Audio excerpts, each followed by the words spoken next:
What's up, freak bitches, wherever you may be, however you may be watching? Thank you so much for giving us just a little bit of your time. We are here today to talk about some of our favorite Western movies. This is a genre that has been much maligned for the last really 20 or 30 years. It seems like once the 80s rolled around, the Western genre kind of fell out of vogue with everybody. But we're here to give you some of our favorite Western movies. And here to do that with me, as always, is the Dowager Countess herself, Lady Cora. How are you tonight, ma'am?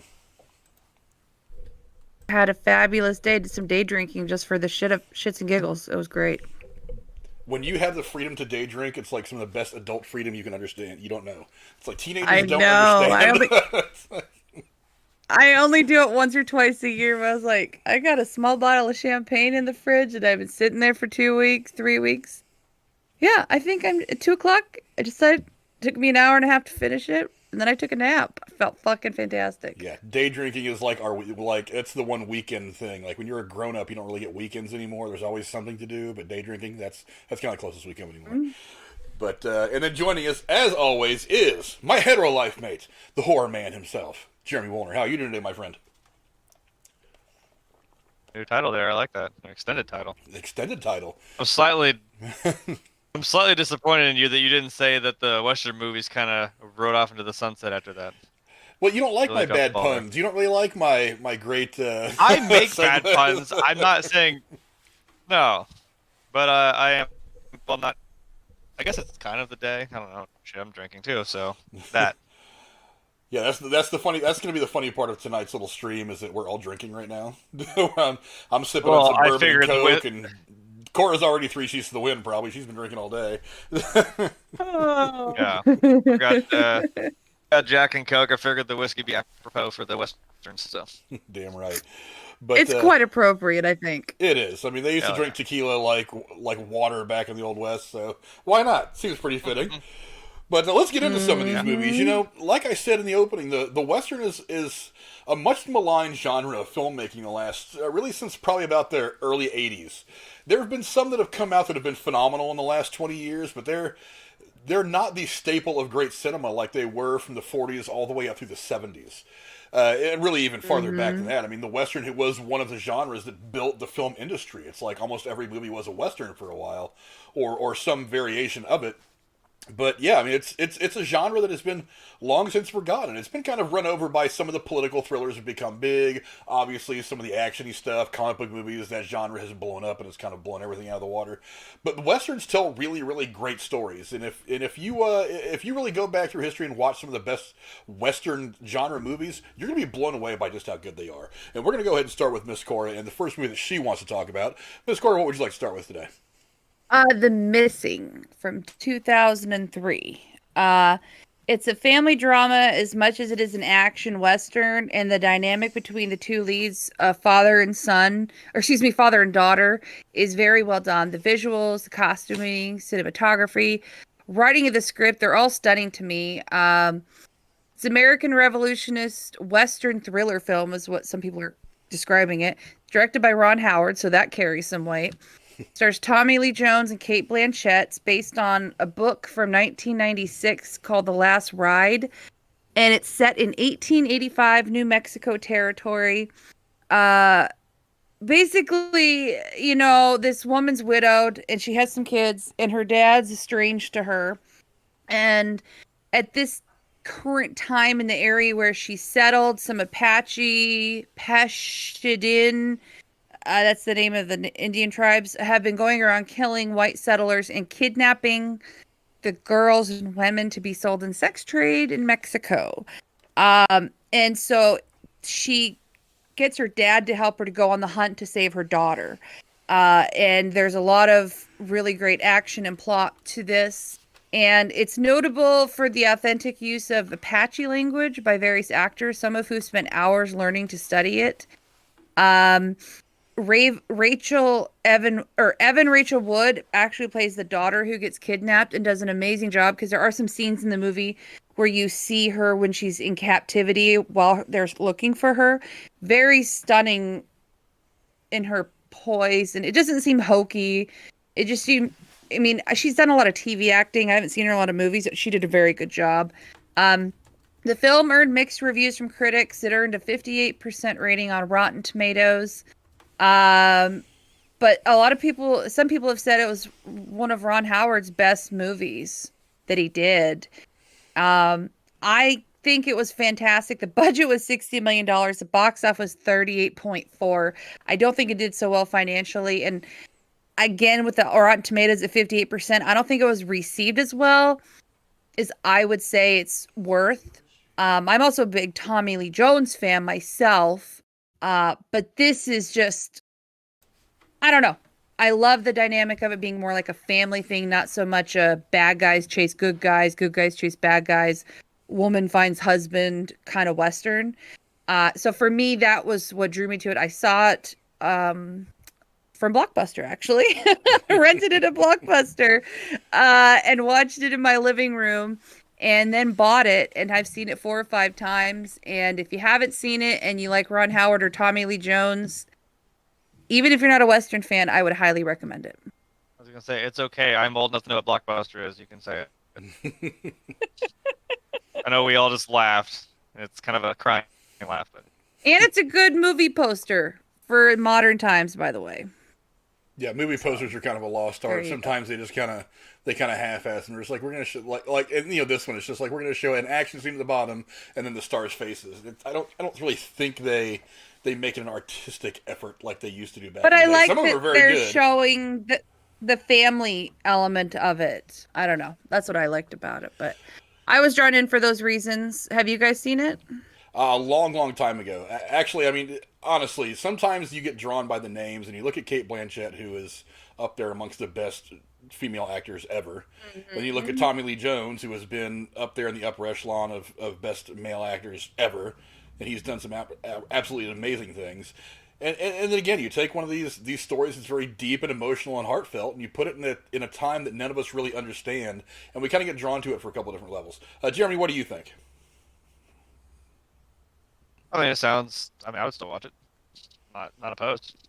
It has Val Kilmer in it, Aaron Eckhart, Jenna Boyd, Sergio Calderon, other people that you see in other movies. So, I mean, they probably came from Ron Howard, let's be honest. But yeah, if you're in the mood for a Western and you don't really care which one it is, this would be a great one to pop on. Well, and then it's Ron Howard. I mean, the guy hasn't had too many misses as a director. He's had a few, but exactly. I mean, and this was in that time. This was late '90s, wasn't it? 2003, actually. Oh, I thought it may be a little earlier than that, but still, this is right about that time where I mean, Ron Howard was on a hot streak. Mm-hmm. He made about 5 Agreed. or 6. Yeah, he made 5 or 6 movies in a row that were just killing at the box office. And if this is the one that missed, it's still I mean, it only missed because of some numbers at the box office. It still was a very good movie that I remember. Like I said, I remember seeing it about the time it first came out, and I don't think I've seen it since. But I mean, I remember it being a very engrossing story, one that was kind of hard to turn your head from. It was a lot of emotion. You know, one of the things about the Western genre is that it seems like it's an action film, like on the surface. It seems like it's an action film just set in a way bygone era, but it really isn't that. They're almost action chick flicks. It's a family drama to me. Well, they're almost action chick flicks because they deal with I mean, if you think about the values that we had as a country back in the 1800s or you know, whatever you consider the Old West. I've heard different dates, but whatever you consider the Old West, you think about what the values were for us as Americans back then. They were really all about these, like, look inward at the family, you know, take care of your kids, take care of your kinfolk and stuff like that. They are almost kind of like chick flicks because they're very, very emotional. They're very all about family. It's all about the relationships often between husband and wife and things like that. They do have this chick flick element to them that draws a lot of people in, and I think that's one of the reasons why they were so popular for like 30 or 40 years and why they drove the creation of Hollywood in many ways. Because they really did speak to what the values were for Americans for a great length of time. But, agreed. Yeah, but it's a fantastic movie, and you know, I'm not saying values are any better or worse now. I'm just saying they're different.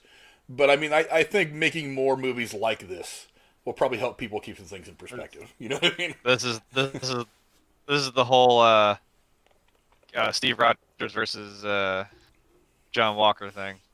Different time period, different value. A little bit. I mean, that's a fair enough comparison. Yeah. That's what I think. Yeah. But yeah, The Missing is a very good movie that I hope you guys would go give a chance. So, Jeremy, what's the first movie you want to talk about?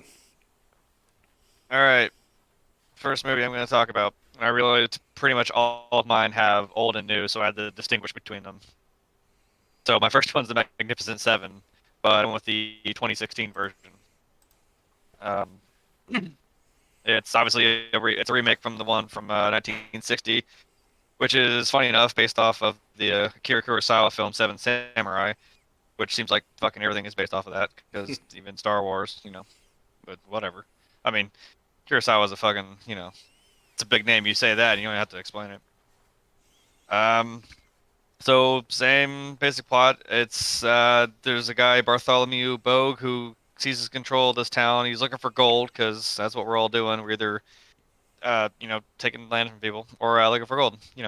As you do. So he keeps his town hostage, and of course, as it seems like with some of these westerns, there's this little Spitfire girl who's like, you know what, I'm gonna go get some help. So she hires Denzel Washington's character, Sam Chisholm, to help. And here's the big shocker: he gets a group of 7 together.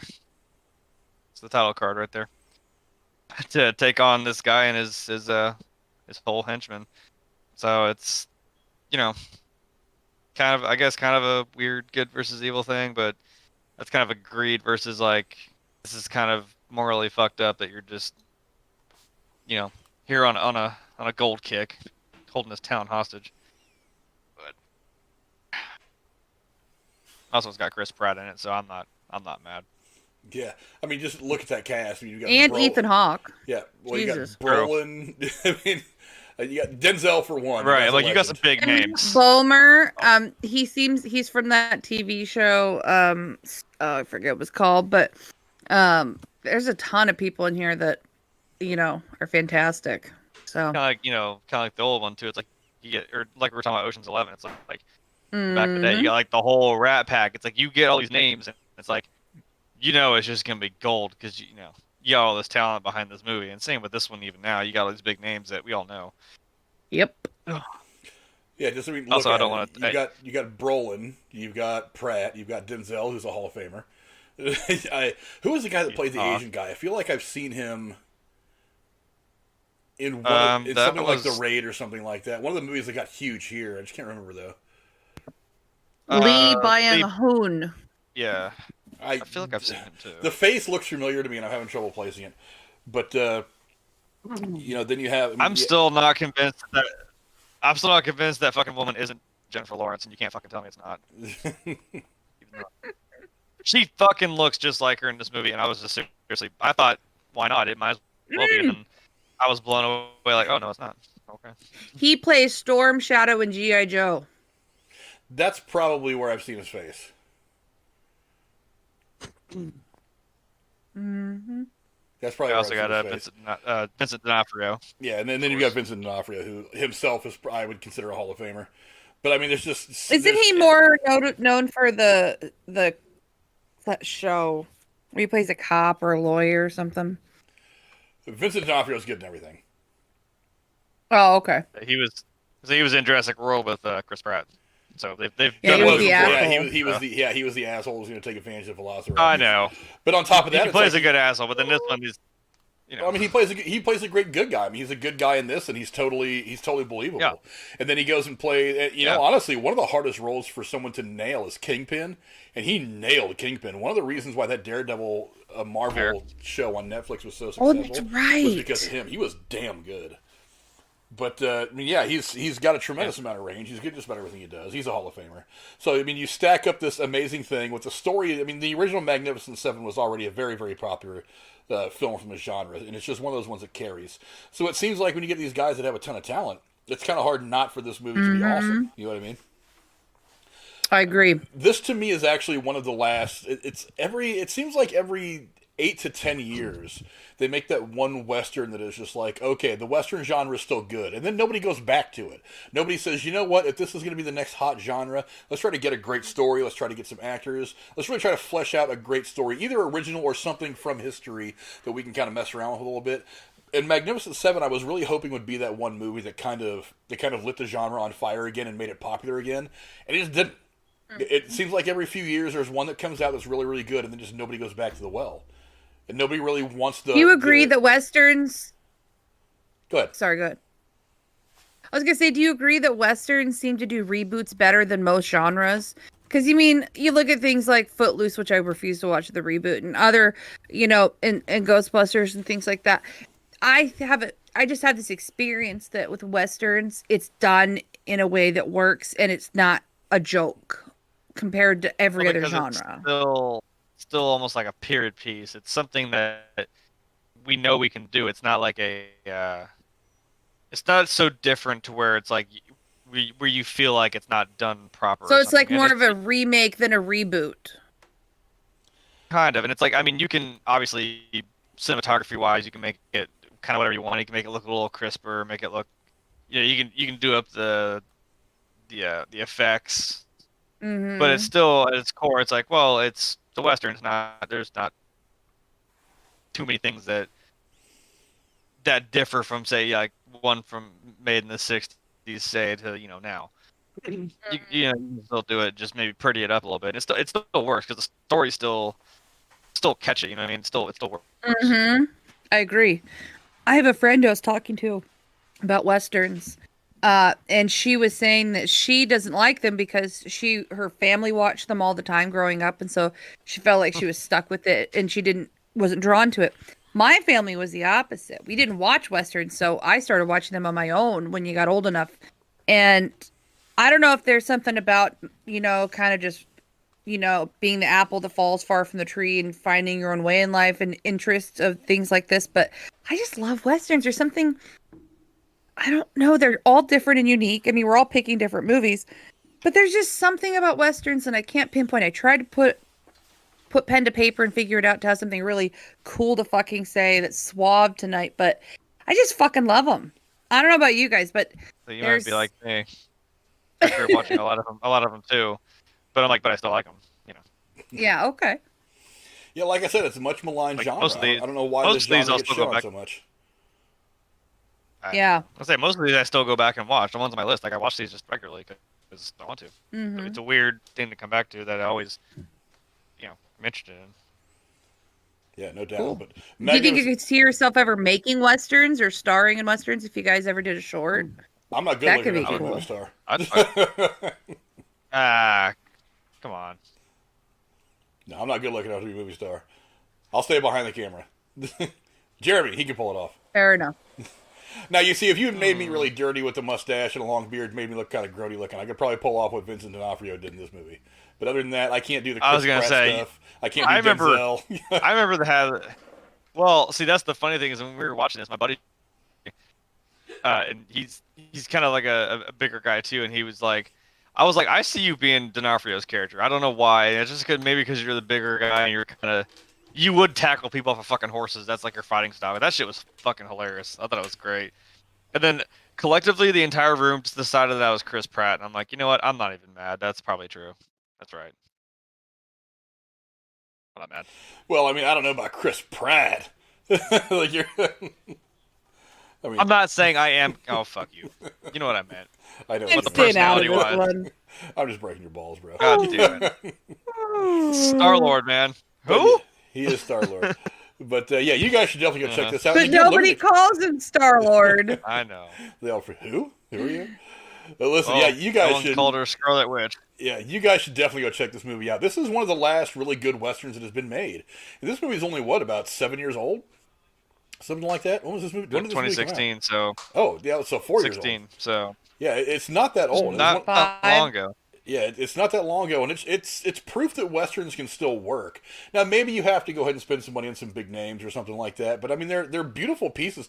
Artistically, westerns are almost always beautiful because there is something beautiful about the general setting of a western, the desert, the canyons, and stuff like that. There is something that's inherently beautiful just kind of about the setting. And then you get into a town, and it's like the old saloons and hotels and stuff. There is something that's visually appealing to the setting of a western to kind of everybody. So why not go ahead and take a couple more shots at turning some of these stories, taking them out of the modern day and putting them back in the Old West? I mean, because think about it. It seems like every western to a point was kind of a heist movie because they all involve some kind of a bank robbery or a train robbery. And heist movies are still tremendously popular now. Why not take one of those out of the modern day and put it back in the Old West and make Western, a little bit of a period piece? I like it. But yeah, I still think you should write a short.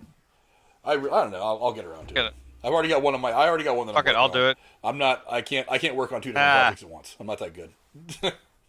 Fair I'll enough. help you. But moving on to my first pick now. I'm going to the Wayback Machine, kids. Way back. All right. And I'm going to Dodge City. I'm going Errol Like Flynn, before baby. sound? 1939. Errol Flynn, Olivia de You know, Havilland. that's a good one. Well, here's the thing. It's like some of the great westerns ever made. They always tweak the genre a little bit, and the traditions and the expectations. This one was cool because the bad guys needed to be kind of instantly identifiable, and the saloons. This is one of the first movies to have like that big saloon brawl that kind of became a staple of all western films. And on top of that, so you have Errol Flynn, who was obviously known for what did he do? Robin Hood, Captain Blood, things like that. And then Olivia de Havilland, who was already a tremendous star at this point. I mean, I think at this point she'd already done, Gone with the Wind and maybe one or two other big movies. I mean, so she was already a huge star. But this is one of the things that, like I said, back in the 30s all the way up through probably the 70s and into the 80s, it's like westerns were one of the dominant genres, and this was one of the cornerstones of this genre way back in the late 30s. And it's a phenomenal movie. Let me see. I got my notes about it. Hold on a second. Yeah, it doesn't really. It was directed by Michael Curtiz, who for some reason spelled his name with a Z. Errol Flynn, Olivia de Havilland. These people had teamed up to do Captain Blood and the Adventures of Robin Hood before this, so they kind of took they went from the pirate movie to the fantasy movie with Robin Hood, not fantasy, but kind of whatever movie with Robin Hood, onto a western, and they did it on this very grand scale. Flynn plays a man who is compelled to clean up the lawless cattle town of Dodge City. De Havilland plays the woman who loves him eventually, and Bruce Cabot plays a lawless tough guy. The rest, as the saying goes, writes itself. It kind of did back then. They weren't necessarily cookie cutter. They just kind of like used the tools they had, and the tools they had were the great actors at the time. Let's see. Flynn and de Havilland, they transported their chemistry of their swashbuckling adventures to kind of this Old West setting. And again, if you've got something that works really well, you can move it around from setting to setting and make it look good. But it's just a brilliant movie. Again, it's one of the first talkies, so it's one of the. It's one of those movies that stands out a lot. Also, I mean, it was one of the first films we shot in Technicolor, as you can see on the thing. I read that when I was doing some of the research on it too. It's actually available to rent on Amazon for anybody who wants to see it. But I mean, Errol Flynn, again, Hall of Famer. Olivia de Havilland, who just passed away a couple of months ago. We talked about her on an episode a while back. Always just fantastic. I mean, she's a Hall of Famer herself. Again, this is just from that era of filmmaking where you didn't have a lot to depend on as far as special effects and stuff. So you had to depend on great story, great acting, great dialogue delivery, and that's one of the reasons why we have so many timeless movies that came out from around this time period. I agree. Have either of you guys even seen this movie? I'm not entirely sure. I got to be honest, I haven't seen this movie in probably 20 years. I do remember bits and pieces of it, I have. but I haven't seen it in a long, long time. I actually have not seen this one. But it's Errol Flynn, man. You can't go wrong with that dude. And this is, if you look at any of the lists of top westerns, this gets high praise on almost every list. If any were, I mean, yeah, it's up there. I mean, if you're a Western fan and you haven't seen it, or you're wanting to watch an old school one, this is a place to start. And Errol Flynn was a sex machine back in the day. I mean, he was the one that all the girls were in love with. So I mean, and Olivia de Havilland was the pinup girl for so many guys. I mean, she was the one that guys would go see movies just because she was in it, and girls would go see movies just because Errol Flynn was in it. Errol Flynn was so good. Because we don't still do that now. Yeah, it's a staple. It's a staple in filmmaking and film viewing. We always get attracted to this one particular actor. But I'm not stalking her. I just appreciate your art. Okay. Yeah.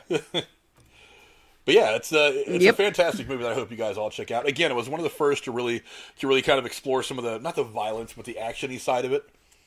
To kind of bring a little bit of that in. So there was a lot of brawls, there was a lot of horse chases, things like that. It was one of the earlier talky action films. So I mean, yeah, it kind of pushed Hollywood to what it would eventually become. Some of the stuff that it would eventually just start to rest on, which is just the action stuff and the substance and the style rather than the substance. But I hope you guys go check that movie out because I think it was a really good movie. I actually haven't watched it in a long time. It's actually in my queue on Amazon now, and I'll have to get around to it. But when I saw it, when I was researching some movies, that came up, and I was like, oh yeah, I remember watching it a long time ago. It was a great movie. But we'll go to Miss Cora now. Miss Cora, what is the next movie you want to talk about? Tombstone from '93. So everybody's stealing heard my movies, Cora. Frank, you tell her I'm coming. And I'm bringing hell with me. Well, I'll God talk damn about it, and how about you piggyback off it? I will do. So basically, if you know Wyatt Earp, OK Corral, and all the stuff that happened in Arizona, there's a lot of stuff that has come out, fictionally depicting it over the years. However, this movie in '93 is great. Now, I was torn between this portrayal and the '94 version with Kevin Costner for my pick, which was called Wyatt Earp. I'd give the latter an honorable mention. Wyatt Earp received mixed reviews and it was critical. There was a lot of critical judgment of the film's length and the plot, and it was released only 6 months after this one was released. And compared to this one, Tombstone having great success financially, Wyatt Earp was kind of a box office bomb. Basically, Tombstone is just a traditional American Western. I've never heard of George P. Cosmatos, but he directed it, and it was written by Kevin Jarre, who I have heard of. Kurt Russell, Val Kilmer, Sam Elliott, Bill Paxton, ding, ding, ding, are in this, as well as some really Robert Mitchum narrates it. But Jason Priestley, Dana Delaney, Power Booth are some really great supporting actors who are in lots of other projects, and I love their work, and they're in this. Powers Booth especially. He was a killer. He was so good in this movie. It grossed $56.5 million, and it was for the Western genre, it ranked 16 in the list of highest grossing films since 1979. So this was big. The film became a cult classic, and there was actually a book written about it in 2018 called The Making of Tombstone. I don't need to say much about the story of Wyatt Earp, but this movie was fucking fantastic. As much as I love Kevin Costner and Wyatt Earp, I prefer this one. So there you go. Yeah, this is the incident at the OK Corral, the shootout, is very easily the most depicted on film incident of the entire Old West era. Amen. That's the talk about westerns. You talk about anything from that time, man. That's the one story that's gonna keep fucking coming up. Mm-hmm. Yeah, I mean, I'm not saying it in a negative light when I say that shit's been done to death, but I mean, shit, this movie proves, hey, it was like when you get to that part, you're just like, oh, okay, here we go. Like you're set in for it. Yeah, and I don't want to. I mean, look, I like Val Kilmer in this movie. It's just a shame because I'm just like, you look at him now and I'm like, man, this is one of your fucking best movies. I'll say it. I like Batman. Look, I do. Holy shit! I just realized Charlton Heston was in this. I didn't realize that. Yeah, he's the rancher towards the end of the second act that they go to arrest at his farm. Henry Hooker. Yeah. Jesus Christ. The guy at the ranch. Yeah, you got some fucking names in this movie. I'm telling you what. I mean, that one I missed. Forgot about. Jesus. Can't forget Charlton Heston, man. Yeah, I have a love-hate relationship with this movie. Really? Do tell. I love this movie because it's wildly entertaining. It's from start to finish. This is a very exciting movie. Like I said, it's a story about family. It's a story about struggle. It's a story about going to a new place and starting over again. About getting wrangled up into this problem that was not yours at all, but you can't escape it without trying to solve it. You know what I mean? It really is that. You have actors. I mean, just look at the 4 actors that are up there right now. I mean, these guys are all Hall of Famers. I mean, these guys are just some of the best. And like you guys said, the supporting actors. I'd fuck every one of them. Yeah, Michael Biehn, friggin' Powers Booth, all these guys are just so good. My hate with this movie is that I like some historical accuracy. And historically, this movie was so inaccurate that it got the movie studio sued by the family of Ike Clanton. And they lost. Wow. They lost the lawsuit and had to pay this guy's family money. It's like now the story that, as I've heard it, and this is a long, long time ago that I've even actually read into this. So if I'm misquoting some shit, I'm sorry. You guys can go look this up on your own. Don't believe me, I'm a moron. Go look all this stuff up on your own. Now, as the story goes, is that there was a director who wanted to do something that was very historically accurate. He wanted to kind of walk the line between balance and between action and history. He wanted it to be kind of an action thing, but he also wanted it to be as close to historically accurate as you can really make a movie. And the studio was like, no, we want action, we want all this stuff, we want good guys to win, we want Old West shootouts. And he was just like, well, I can do that, but I don't want you guys screwing with my story. I still want the story to be pretty close to what actually happened. They were like, no, we just want all this stuff. And he basically was like, okay, go screw you guys, I'm leaving. And so he left for creative differences. Now, they ended up bringing on the guy who directed Rambo. And basically they were just like, we want an action movie. He's like, okay, good. Okay. And they made an action movie. And even that guy didn't really direct the movie. Even Kurt Russell has said that Kurt Russell directed the movie. It's like that guy came on and pretty much did whatever Kurt Russell said to do. So, and Kurt Russell over the years has said, I directed that movie. And nobody's ever has ever been questioned it. Most people said, yeah, he essentially directed that movie. But... So I want some historical accuracy. Now, for those of you who have read some history and know anything about the shootout at the OK Corral, it was kind of an isolated incident that kind of got conflated through history. That the people that they say in the movie died actually died, but from what I've heard, the shootout lasted a total of about 15 seconds. It was guys shot a lot of guns and then it was over, and then they all kind of went back to their corner. Yes, a couple of guys ended up dying, some other guys ended up injured, but the gunfight itself was not really that long of an event. But in every movie, that scene takes like 15 minutes because they want that to be, because the gunfight at the OK Corral, the shootout at the OK Corral, when you say that, it invokes this vision of a major gunfight. So that's what they always put out there. But it really wasn't that. It was a bunch of guys that squeezed off a lot of rounds from their revolvers and it was over, and that was it. So I mean, but they all had to reload. Yeah, I get to a point that they.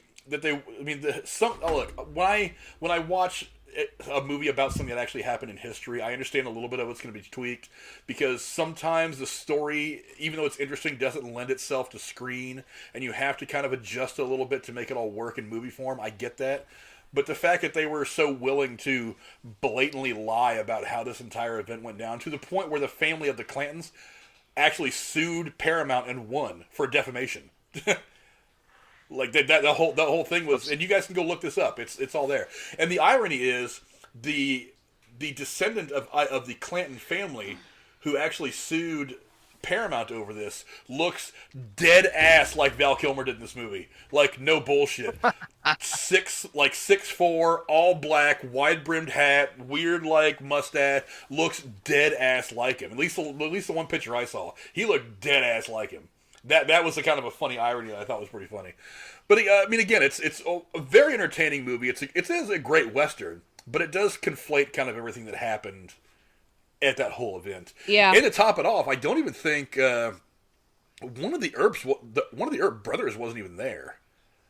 I want to say that Sam Elliott's character, the older brother, he didn't even really join his brothers or Wyatt and Morgan until way after all this shit started. And I think he didn't even get there until after the shootout at the OK Corral. I'm not 100% sure. Again, don't believe me, guys. Go read a history book. Go look It's a side note. Did you guys see the Wyatt Earp version with Kevin Costner? I did. Did you like it or not like it? I liked it as a biographical period piece. They didn't try to rely too much on the action of it all. I mean, it had some shootouts and stuff like that. Yes, agreed. But they tried to make it a little bit more of a character study of Wyatt Earp, which in and of itself is a very hard thing to do because there's so many outlandish things that have been written about so many of the people from that time period. It's really hard to know what's fact and what's fiction. So you kind of go with what you've got and to just make your movie around whatever and do the best you can. But I mean, the Billy the Kid, the Earps, all the people that existed in this time. There's just so much. There's so much legend and bullshit story out there that like 90% of it's not even true. You don't really have any good way of knowing. There wasn't a lot of great record keeping back then, so I mean we're going on the 75th person that's ever heard this story about the shootout at the OK Corral. And you know how it changes over time. People embellish, they add a little bit of this. Agreed. They describe it in a way that maybe doesn't come off right. You know how it goes. But yeah, a wildly entertaining movie and one that you should absolutely see. I mean, again, look at those guys on the poster. Those are all Hall of Famers right there. But yeah, it's wildly entertaining, not historically accurate. And you guys really should go look up the whole situation with the lawsuit. It's actually a very interesting read. But I don't know. I think we should just go ahead and skip Jeremy now. Go right back to me since we pretty much talked about his other one. Yes. Unless Jeremy's got anything else he wants to say. Stole it. Well, unless Jeremy's got anything else. Maybe you can sue me for stealing, right? You can. You just got to dress really, really awesome like that. I mean, look, I didn't make a fucking character in Red Dead Redemption 2 online looking like Val Kilmer's character for no fucking. Okay. That was for a reason. I did the whole outfit. Oh yeah, I did. I even stood up against like the wall too, like this. Like I was like, oh, if I had a meme, I'd just be like, I'm your Huckleberry. Fucking go ahead, draw. I don't know. Whenever somebody tries to talk shit to me, I have honorable mention. I still look at people and I'm like, say when. Say when. Yes, right. Say when. Exactly. Well, go ahead and give us one of your honorable mentions real quick before we go on to my next one. I have some of those. I mean, a good one. Again, talking about like growing up with. I put I think it's the first time I've actually mentioned a fucking TV show because I'm usually like, nah, let's do movies. I had the TV show Gunsmoke on there as one of mine. Something else that I always watched growing up as a kid, and I think the thing that impresses me most with it is that I'm like, kind of forgot. Like it seemed like I'm like, God, there's a lot of episodes in this series, and like, yeah, because it went on for 20 years, and I'm like.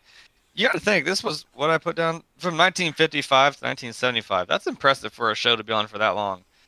You know, it's one of those shows too that started out like The Simpsons. They've been on forever. Yeah. Yeah.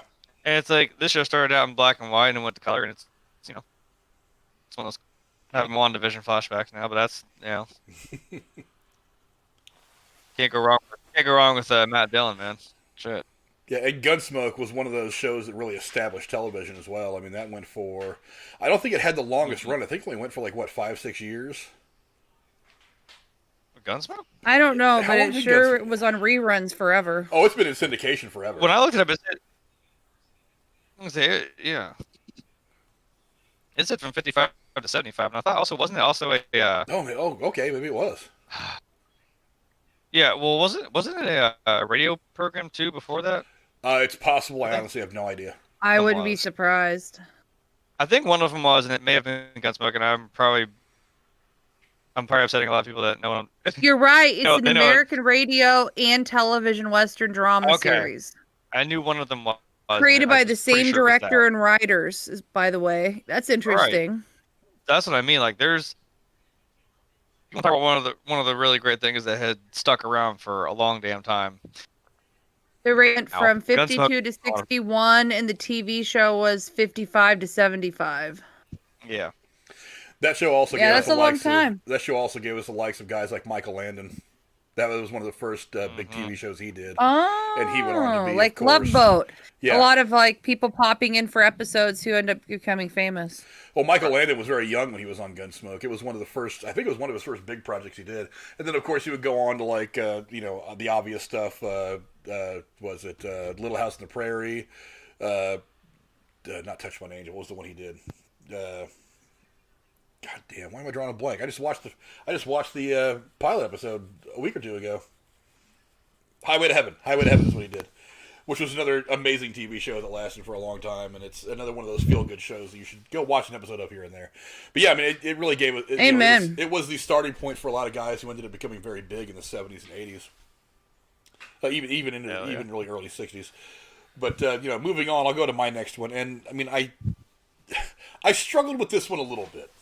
Because it is a great Western, although it's a spoof. I had to talk about Blazing Saddles. Is it spaghetti Western? No, I had to talk about Blazing Saddles. It's like, look, this movie is a Western. Yeah, yes. This movie I've is never a seen Western. Just so you know. It's a spoof of the Western genre. It's got Western titles in it.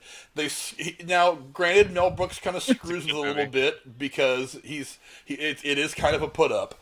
but it is a good Well, Western because it's movie. Mel Brooks. Yeah, it is a good Western movie.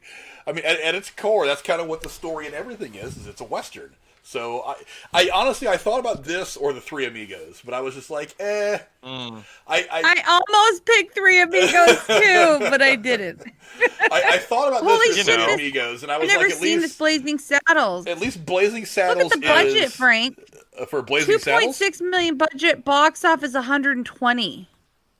I would, honestly, Jesus. that movie has had to have made at least 3 times that much over the years, at least. Oh, And hell like, yeah. I would imagine it gets to a point where they just kind of stop counting and adding the numbers for Blazing Saddles. But I mean, I still see people buying this on DVD at Walmart because it's a classic film.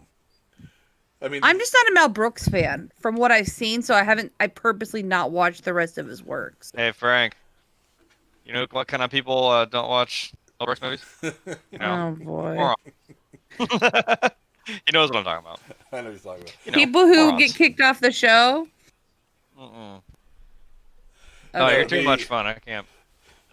I don't think people Gotta break your balls understand. too. He was. Yeah, I don't think people understand how Is it a quotable this guy movie thing? is. It might be. Is it a guy thing? I don't know. I think. I know. I mean, I know women that like I've heard of more Spaceballs, guys I don't being know. I don't. I hate Spaceballs. Spaceballs is you know what? hilarious. Yes. Dude, I think it's a guy thing. I think it's guy humor. I said a like while that movie, back. The Big Lebowski. Like, no, thank you. I said a while back that when George Lucas likes something that's Star Wars related, that you've done something well, George Lucas likes Spaceballs. He thinks it's funny, And that was a and he spoof is of his and he shit. is Yeah. tremendously protective of his product, of his baby, of Star Wars. Always has been, and he has turned down a lot of shit from Star Wars and says, "No, I don't like it. I don't think it's going to fit." But when I remember reading somewhere that, I mean, because again, if it's a spoof, you don't necessarily have to get permission to use anything. But he still went ahead and sent this script to, or Mel Brooks sent the script to Spaceballs to George Lucas, and George Lucas was like, "This is pretty damn funny. I kind of like this." And there was actually I mean, first off, ILM, Industrial Light and Magic, did all the special effects for Spaceballs and stuff. Right. So I don't imagine Right. that the ILM that George Lucas owned would have had anything to do with it if they didn't like it. But and on top of that, there were some props that were made by Lucas's. At the time, his prop shop for the movie. I mean, so he not only did that, but he was through his companies, he was an active part of getting the film made. So yeah, I mean, Mel Brooks. I did love Rick Moranis' giant Darth Vader hat in the movie. That is one thing that did make me laugh. Absolutely. I will say that. And for those of you who are wondering if I've done a retro movie review on Spaceballs, I did actually with Casey Israel, who I think was in the chat a little bit ago. But you guys can go check that out somewhere in our retro movie review playlist. But this one, Blazing Saddles, is one, Jeremy, we may have to get on pretty quickly because for you guys, I'm willing to watch it once for those and review it with you. If you guys like political correctness, don't watch this movie. This movie is so off the wall. I mean, they at several points in this movie, I think even in the first like 10 or 15 minutes, they drop the N-word. I mean, they throw it out there. Now you got to remember this was made in the mid-70s, early mid-70s. Yeah, I think so. Yeah, so I mean, there were some things that were they were thought of a little bit differently than as to what you could do, but I mean, they just kind of went after it and they had a ton of fun with it. 74, yeah, so mid-70s. 74. Yeah. So I mean, this was just a time where you could really go after it with some of these movies for the sake of humor, and people wouldn't get so pissed. So there's just all these jokes in there that you couldn't get away with now. So if you're one of those people with a sense of humor like me that's really fucked up, this is a movie for you guys. Same. And then of course you've got, I mean, Gene Wilder, Hall of Famer, God rest him. I love Gene Wilder. Yeah, I mean, again, another Well, Hall of then Famer. fucking watch this movie, goddammit. Yeah. Well, when you guys want to do a review of Blazing Saddles, I will watch it. We could plan that. Again, it's again, you can't take this movie seriously. It's like, but again, if you switch off and just enjoy the craziness of it all, it's fantastic. And I debated between this one and the Three Amigos, but the Three Amigos to me didn't seem quite enough of a Western because of the way the movie starts. It didn't seem like quite enough. Maybe if we go back and do a part 2 to this thing, I could probably throw it on there and feel a little better about it. But I mean, honestly, it's like Mel Brooks. Come on, Mel Brooks.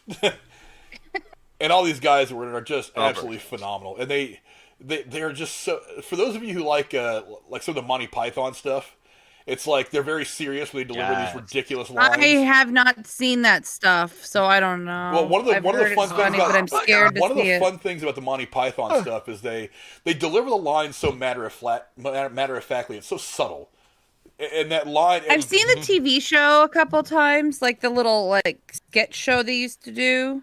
Yeah, And I loved the one guy, John, whatever his name, and he was on Will and Grace. John Cleese. Yeah. Yes, I follow him on Twitter. He wrote a book recently or something. But yeah, I have been meaning to see that. Yeah, I'm glad you mentioned it. Now, I will tell you though, which one you should watch first. Well, it's British comedy. You got to remember, British humor is very dry humor. It's a little more. I love that TV show. There was one, 2 shows on public television that was old school, like comedy shows from the Brits. One about this lady who was middle-aged with a retired husband and had this brother-in-law who was ghetto and wore sweaters without sleeves. And her name was I forget, Bucket, and she insisted on being called Bouquet, pretended like she was rich and she wasn't. I was like, wait, is this Bouquet? Because the fucking yeah, I've watched that. Yeah. And then the other one is a department store with John Cleese in it, and he plays the guy who runs the floor of a department store makeup counter or something. Served? Yeah, that's it. I watched those. I've seen that too. And they're hilarious as fuck. So I love British humor, generally speaking. You'll love Monty Python then, trust me. Okay. I think you're gonna kick out of some of it. That's some funny shit. Monty Python and the Holy Grail is fantastic. Holy Grail, yeah. That's the pinnacle of the Monty Python stuff. But again, these spoof movies, Blazing Saddles. Go away! I shall taunt you a second time. I fought in your general direction. But wow, that's hamster and your father smelt of elderberries.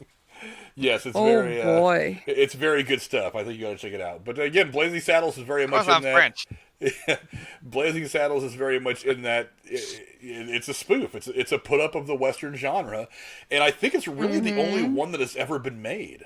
I mean, I think other movies have kind of teased the Western genre, but it's never been one movie particularly that has been a spoof of the Western genre. And Mel Brooks did it.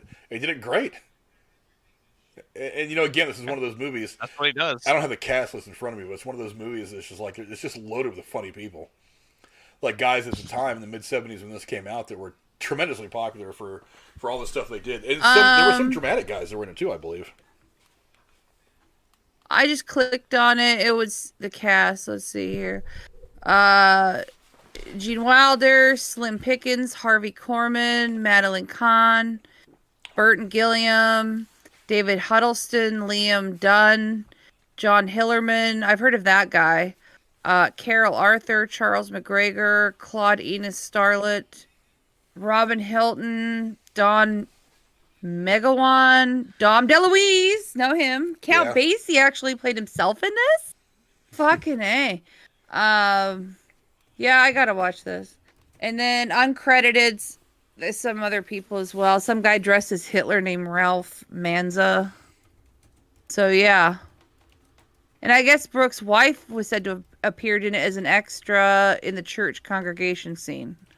So, yeah, a lot of people. Yeah, loaded with a bunch of funny talent. But yeah, I mean, definitely go check out Blazing Saddles. Again, it's a great, if you like spoof movies, this was the golden age of spoof movies in the 70s and 80s. Mm-hmm. Definitely go check that out. So, Miss Cora, what's the next movie you want to talk about tonight?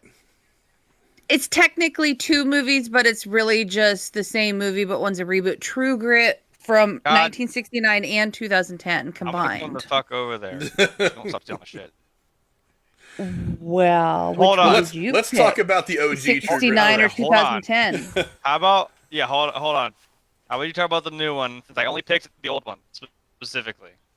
Well, I kind of meshed what I was going to say together, but I can work on that. So let's list and you fucking. Let's go to the new one first. Okay, how about Jeremy goes first this time since we shared one, and then I will follow up. Go ahead, Jeremy. Let's go with the new one. I literally just watched it like a fucking hour ago. The mic's yours. Is it? I gotta fucking fix my list here now because fucking. All right. Oh goddamn. All right. So. want me to do this or not? Go ahead. Go there, Yes. Ed, you son of a bitch. I'm gonna keep quoting these movies since that's all I can do now. Yeah. So, I wasn't ready for that. So, I'm gonna do the original True Grit from '69. Nice. Shut up. That was funny. I was gonna do that. So this this girl, Maddie Ross, her father ends up getting shot by this guy that her father had taken in, which sucks because when you can't fucking type. God damn it. So takes him in, feeds him when he was poor. He was starving and gets drunk. He fucking shoots her dad, takes his money, his horse, all that shit. So she's not having any of that shit. So she goes around trying to find the best marshal in town to go after this guy, and she picks the one with the most true grit, and it ends up being this guy, Rooster Cogburn, played by, of course, John Wayne, the Duke himself, because he knows the Indian territory where this guy is apparently hiding out, and they get this guy who's a Texas Ranger to help them out. I just watched this damn movie. I don't remember his fucking name. Oh yeah, he called himself LaBeef because it's Frank. It's Frank. It's French. LaBeouf. Almost like Shia LaBeouf, and it's almost the same. So yeah, they end up tracking this guy down, and I mean, my whole thing is I'm like, there's a reason why this movie is like one of the top tier fucking westerns, because John Wayne did sit here and win. I knew he won an Oscar for this, but I didn't know he fucking won like a Golden Globe for it too. I'm like, that's no joke. There's a reason why this is a damn good movie. And that was back when dialogue the is mattered. great. I know, that's what I'm saying, and this is good shit. The dialogue's funny. It's like he's kind of an asshole, but you can't hate him. You can't hate John Wayne's character in this fucking movie. It's hilarious. It all works out in the end, of course. They get the guy, and him and the girl kind of have this nice little kinship, because she's like, well, look, you don't have family. Like, I want you to, at least have somebody at the end of your life. Nice. Yeah. Well, let me know when you're done, and I'll say my little snippet. I Go ahead. summarized it. That's kind of basically Cool. the movie. So I saw the remake first in the theater opening week in 2010, and then I went back and watched the OG version. And I have to say, Jeff Bridges did a stunning job of portraying a John Wayne classic. Both are worth watching, and I hope you have or do see them both. It had a feel of an epic tale of character growth and adventure within such a small cast in a beautiful area. It was a great Western concept for a plot, in my opinion. Haley Steinfeld played the teenager in the reboot. I don't know who the fuck Kim Darby is, but she played the girl in the 69 version. Nice. Both were an adaptation of a book by Charles Portis, which was written in 1968, which is interesting to me because that book came out and this movie came out a year later. So, I mean, this book had to have been a hit for it to be picked up, turned into a screenplay, and put on the big screen that fast. Wayne won his only Oscar for his performance in the film, and I did not know this till I read this today. He reprised his role in a performance of reprised his role for the 1975 sequel called Rooster Cogburn, which I've never even fucking heard of. Huh? Never heard of that. Rooster Cogburn and the Lady, I think was the name of the movie. Oh, okay, cool. And I thought it was really interesting that the movies were so fucking similar, just like we were talking earlier, how Westerns, when they do a reboot, they do it right. And they don't try to make it over. Yeah, and so I really suggest you see both if you're interested in seeing them. Pick your order, whatever you want, but they're both fantastic. And I can't wait to figure out what the sequel is all about. It's actually funny. The thing, we had just said we were going to do this, and I was like, well, I know it's on like a streaming service, but I went to fucking Walmart and I literally found it's right there. It was a 2-pack of both the old and the new movie, and I was wow! Like literally within this time frame of the week when we're like going to do this, and I was like, I'm buying it because I actually had not seen the new one. So it's funny that you say that, 'cause I'm like, I've only seen the old one, so I was like, fuck it, I might as well. Mm-hmm. I love the old movie, and I'm like, fuck it, I actually will finally I'll see the new one for sure because I trust Jeff Bridges, and I've seen trailers, and I was like, I know this is gonna be good. Yeah, I have to say, I mean, I am a big fan of Jeff Bridges in general, but fuck, he knocked it out of the park on this one. I don't doubt it. I really don't. You won't be disappointed when you watch his acting in this after seeing the original first. That's my opinion. What do you think, Frank? That's all I've seen is the original. Well, I mean, you've got a Hall of Famer like Bridges. It's like that's my new term for all these people that are just like, dude, you guys are gods. You guys are living gods. I'm just start calling them Hall of Famers because I'm a sports guy. You've got Brolin and what's his name, Matt Damon. Matt Damon on their way to being Hall of Famers at this point. Now, and then Haley Steinfeld, who this was one of her first big roles. She's since had a couple of really big ones since then, Transformers, some other things. But this was really kind of her breakout movie. I honestly haven't seen this version. I've seen the John Wayne version plenty of times. My dad has been a huge John Wayne fan my entire life, so there's always been a lot of John Wayne going on in the house. So I've seen the original True Grit many times.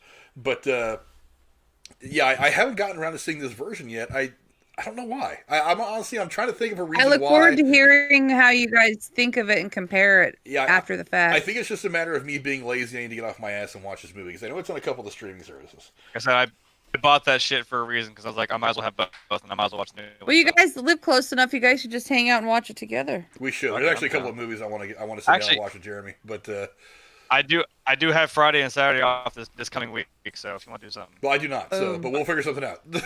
Well, God damn it, shit together. But we'll figure something out. But yeah, I mean, it's like Bridges. Come on, I mean, the guy. Again, it's like anything. He's one of those actors that at this point he's so good he just elevates any movie you put him in.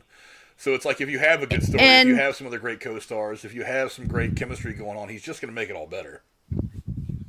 And to show you how well the new one did, the budget was $38 million. The box office was $252 million.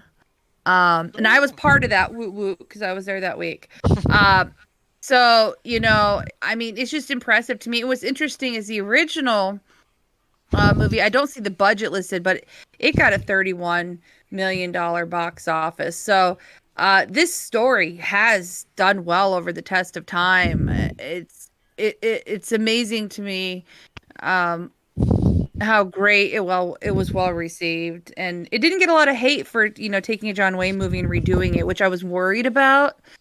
After the fact of seeing the first one, thinking, wow, Jeff Bridges really didn't get much shit for it. The Coen brothers directed it and wrote the screenplay as well for the new True Grit, which I didn't know till today, by the way.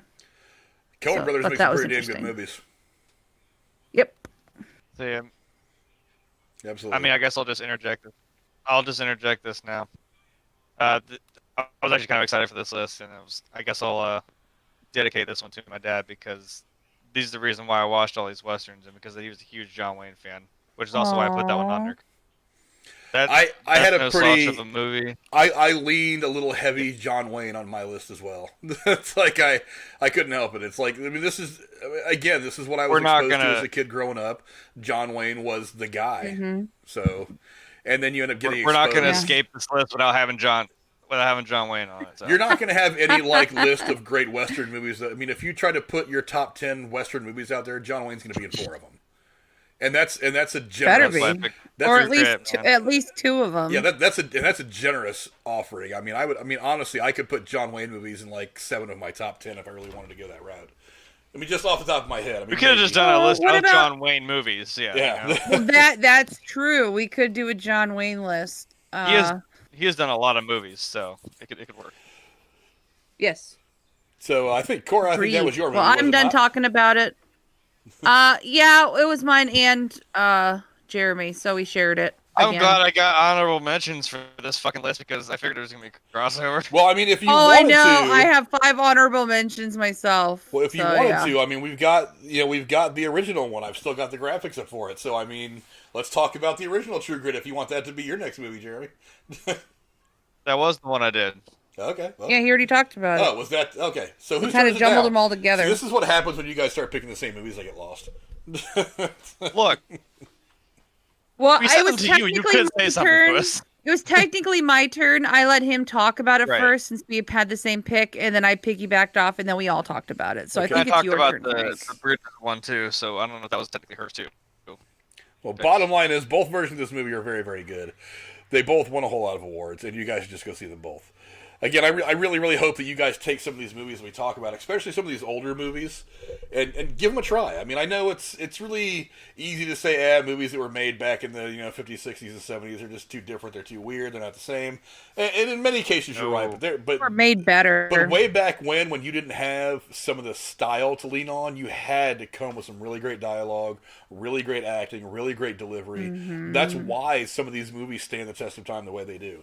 So no branding, no sponsoring. It's just the actors fucking out there making a movie, being what they are, and doing their fantastic jobs. That's one of the reasons why these things can carry. Why movies from the 30s, 40s, and 50s why they carry through. But and if you guys have gone on as much as you want to go on about True Grit, I guess I'll go ahead and go to my new one. Now, honestly, if I had to actually rank these movies, I probably would have put this movie first. There are a couple of the last two movies on my list are considered two of the best westerns in history, and I get it. I was about to ask, well, if it's your number one, why would you do it now? But I get what you're saying. Well, we didn't rank them. If we would have actually ranked them 5 through 1, I probably would have saved this one for last. I kind of did. I did not. I didn't. I just kind of put them out here, but I went with the Shootist. Now there's a lot about this movie. Again, John Wayne, John Wayne, Lauren Bacall, never seen it. Hall of Famers. Now, John Wayne may not have known that he was towards the end of his life when he agreed to make this movie. I think this actually was either the last movie or the second to last movie he made before he passed away. Close. But when he agreed to make the Shootist for Don Siegel, who was a director that he had worked with a lot, he may have had suspicions. Now, John Wayne died in 1979. This movie came out in 1976. John Wayne had been fighting cancer since the early 60s and had been finding it increasingly harder to work on any film over that time span because of his physical limitations. Now, the story of a gunfighter facing his own death, it had to speak to John Wayne in a certain way. That isn't a symbolism. I don't know what is. Yeah, there had to have been a part of it where John Wayne looks at it and says, "You know what? If I've only got one movie left in me." Again, I think this may have been his last film. I'm not 100% sure. I'll look it up. But John Wayne being that kind of a guy looks at it and says, "You know what? If this is the end, if this is the last thing I'm going to do, I want to do a role that is just me." It is. I thought it might have been. I thought I read that somewhere. But the sequel to True Grit was the one before it, by the way. Yeah, it does work beautifully, kind of as John Wayne's swan song. It kind of gives him a character who had lived long enough to become a Western legend, only to learn that his status has more detriments than benefits. Ron Howard and Jimmy Stewart are in this? Yes. Jesus. Loaded with people. Jimmy Stewart. John Carradine. Set in 1901, it also captures... again, there was a different symbolism. This is set in 1901, so it's not just capturing the symbolism of John Wayne moving on to his end, but it captures the symbolism of moving on from the 19th century to the 20th century. And that was dying out. We all don't quite know it because we weren't there to experience this in 1900, but that was a big jump in time. I mean, as soon as you went from 1899 to 1900, a lot of things changed very rapidly in the early 20th century. So it was kind of a big deal. Yes. And Wayne's. Go ahead. Well, that's. I mean, again, since I'm the video game guy, that's first thing I thought of was Red Dead Redemption. I'm like, that's kind of the point. Is the first one when you play as John Marston? It's in like not well into the 1900s, but you're kind of in like 1910. Like it's dying out.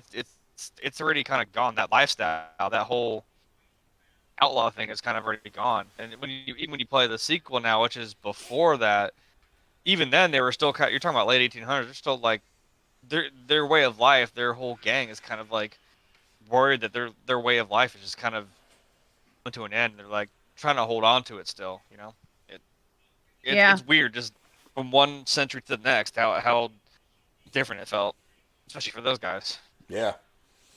Wayne's character in the movie is J.B. Brooks. He becomes the idol of this teenage boy named Gilliam, played by Ron Howard, a young Ron Howard. It's ultimately about how the sort of life that Brooks has lived has no place in the coming world. So he literally understands that he is literally a dying breed of human being. That he may be one of the last people of his ilk that will ever walk the face of the planet. And when you combine that with John Wayne, who probably in and of himself was understanding that he was on his way out, and was probably the last of a generation of actor that was ever going to be able to do some of the things that he did. There was just so much in this movie. Look how great Jimmy Stewart's hair is in this movie. Jeez. Leave it up to the woman That's Jimmy Stewart, man. Talk about his hair. He had such great hair. Hey. How was the makeup? Was his makeup good too? I know, but it's so gray. I'm not used to seeing him in. Wow. But I do think that this movie was a very fitting end for John Wayne's career. I mean, it's so rare that we get to, I mean, even actors, that they get to kind of put on celluloid kind of their own ending. You know what I mean? It very rarely ever works out that way, and in such a beautiful way as it does in this movie. Go watch this movie. It's other than just being kind of typical John Wayne stuff. It's very, very emotional, and you can see a lot of John Wayne in his role. And they may as well have just named his character John Wayne and said, "Okay, you're on your way out, bro. This is your last movie. We're just going to record you on your way out and go do this, and we're going to make this movie out of your last days." That's almost what it looked like. And then, of course, you have Lauren Bacall, who at the time was A-list. And she's a Hall of Famer, of course. And then, what would become... She was for many years. Remember that movie I talked about, How to Marry a Millionaire? She was in that. Lauren Bacall. She was one of the 3 main leads. And then the young Ron Howard, which, young Ron Howard. Ron Howard's himself a Hall of Famer at so many levels. But, it's a fantastic movie that I really hope you will all sit and watch. I think it's available to rent on Amazon. Let me go back and look real quick. I think I scrolled past it to my next movie. Yeah, it's available. I'm going to watch that tonight.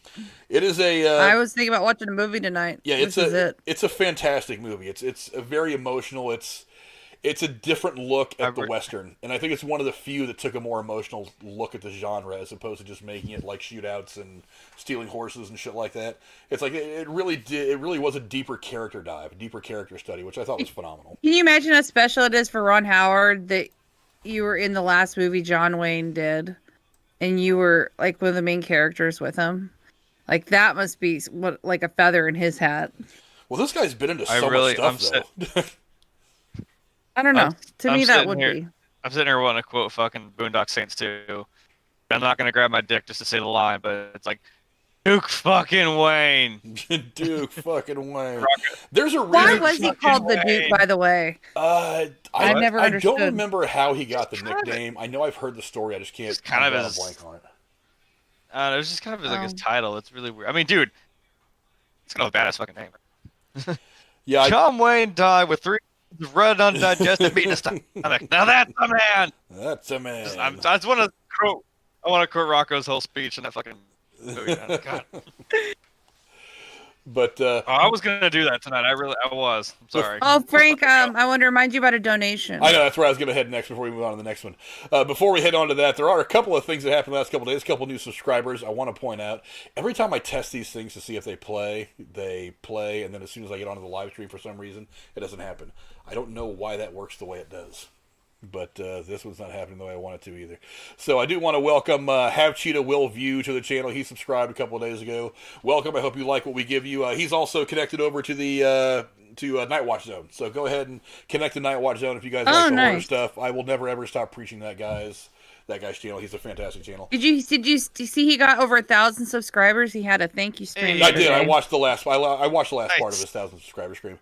Nice. Also to Full Moon 1973. Excuse me, I didn't mean to mispronounce that. And of course, none of this stuff is playing. I don't know why that's happening.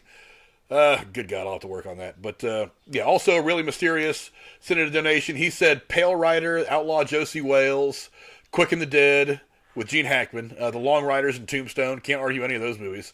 Outlaw Josie Wales is a classic. It's one of those spaghetti westerns that you guys should absolutely go check out. Sergio Leone made some absolutely fan. I mean, for a guy that was like, they were making fun of him for making western movies, and he made, I mean, if you want to really rank him like in the top 10, he made probably 5 of the best western movies ever.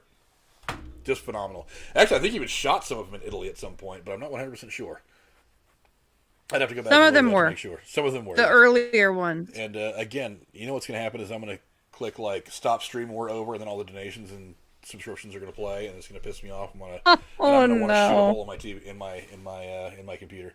But No, I can't wait to see ammo right now. It's too expensive, too hard to find. But anyway, thank you to Have Cheetah Will No, just View. put a thing with Flex Seal in front of it. You'll be fine. I don't know if it stops bullets yet. I haven't shouted it yet. I'll find that out. Hey, Demo Ranch. Yeah, How many TVs? That'll be a video that pops up at some point this summer on the channel as well. Is me shooting some Flex Seal targets that I made. But yes, thank you to Have Cheetah Will View for connecting with the channel. There. Yes, Jeremy will probably be there. Full Moon 1973 for subscribing and for really, really awesome Mysterious for sending in a donation and telling us his movies. We appreciate you guys very, very much. And now we'll move on to, I think Cora is up next. Cora, give us your next movie you want to talk about. And before we do it, TSS, I was in another chat with me last night, and he was really excited to watch this and talk about his favorite. So I want to read him real quick because he just put him in the chat. He wouldn't tell me till tonight. He wrote, my favorite Westerns is small since I don't watch a lot of Westerns, but my list is as follows. The Good, the Bad, and the Ugly, Django Unchained, Tombstone, and Rango. Rango. I can't, I've seen Rango. I'm not a kid movie one, but it is adorable. And Django Unchained is, I don't know if you mean the original or the newer one, because there is an older one, but I haven't seen the original. I don't think Django Unchained had anything to do with the original that I can think of. Really? I could be That's wrong. interesting. Because I was going to say, if you guys were going to talk about, like, I guess not spoof movies, but, like, funny ones, like you're talking about like, the Three Amigos or Blazing Saddles, I think Django Unchained was the one I was going to pick that was just, like, the off-the-wall one. Then I'm like, well, it is a Western. Oh. I could be wrong. I've got a list here. Yeah, I saw it on a list. And I was wondering why Three Amigos made the list, but you're right. Technically, it is. Is it? You know. It's a Sergio Gotta Leone love film. Curly, right? Django is a Sergio Leone film, one of the many. Okay. Let me read about this real quick. Nero against... Well, I mean, maybe, I don't know, maybe spiritually it is.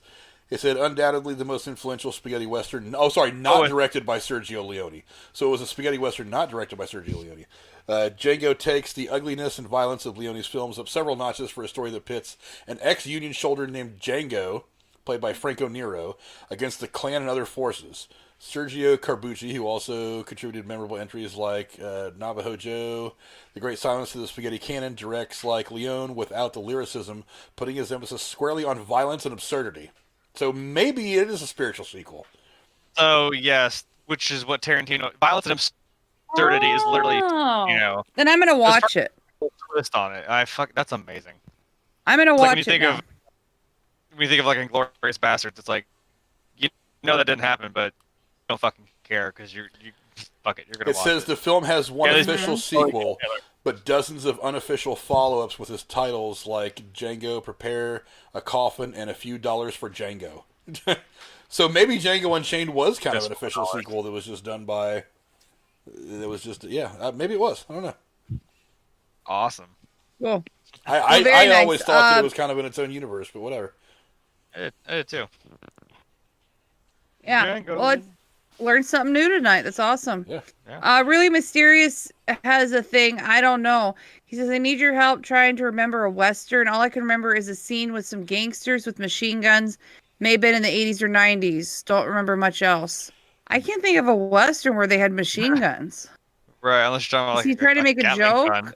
Yeah, I don't know. RM can be funny sometimes, so I don't know if you it's say a joke. gangsters and machine guns, and my head immediately goes to mob movies. So I don't know. I'd have to.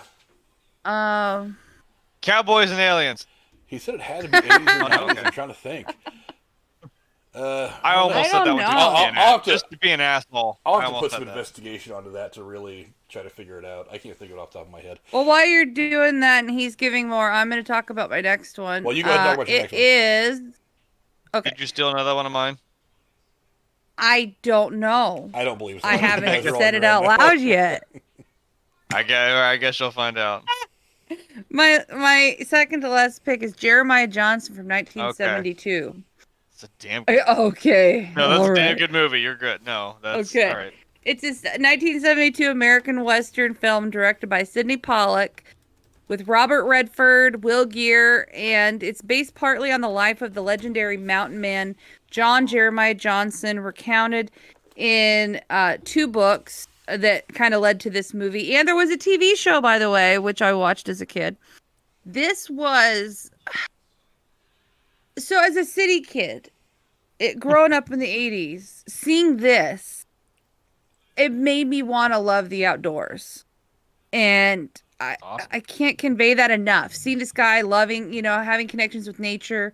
He's just, I don't know. Maybe back then I knew I was kind of a social hermit, introvert, and I kind of connected with his aloneness. But this just really stood out to me. I saw the TV show first, and then I saw the movie, and I love the movie most. A little background: Mexican-American War veteran Jeremiah Johnson takes up the life of a mountain man, supporting himself in the Rocky Mountains as a trapper. His first winter in mountain country is difficult, and he has a run-in with paints his shirt red, a chief of the Crow tribe. He starts out with the 30 caliber rifle, which he uses as his main rifle until he finds the frozen body of mountain man Hatchet Jack clutching a 50 caliber Hawkeye rifle. Jax gives his rifle to the man who finds his corpse. With his new rifle, Johnson inadvertently disrupts the grizzly bear hunt of the elderly and eccentric Chris Lapp named Bear Claw, who mentors him on living in the high country. After a brush with the crows, including Lapp's friends, paints his shirt red, and learning the skills required to survive, Johnson sets out on his own. I read that because I didn't remember exactly what led up to why he was out on his own. And this is interesting. They gave Redford $200,000 up front to try to secure him, and he was unsure if he wanted to do it. But then he talked them into filming most of it in Redford's adopted home state of Utah, and so then everything fell into place for the movie. The budget was $3.1 million, and the box office was $44.7. That's a nice profit. And for an outdoorsy film in Utah, a $3 million budget, I can see it happening. The music was good in this movie.